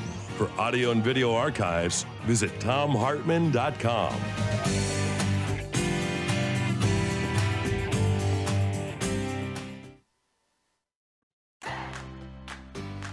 These companies support the Thom Hartmann Program. They are HelloFresh, the #1 meal kit delivery service. More information at hellofresh.com, code TOM. CB Distillery for sleeping and pain relief. More info at cbdistillery.com, code TOM. Dinovite, only the best all-natural pet supplements. More info at dinovite.com. Annie's Kit Clubs, creativity delivered right to your door. More info at annieskitclubs.com/Tom. Wild Alaskan Company, delicious, sustainably sourced seafood delivered right to your door. More information at wildalaskancompany.com/Tom. And Mack Weldon, reinventing men's basics. More info at mackweldon.com/Tom.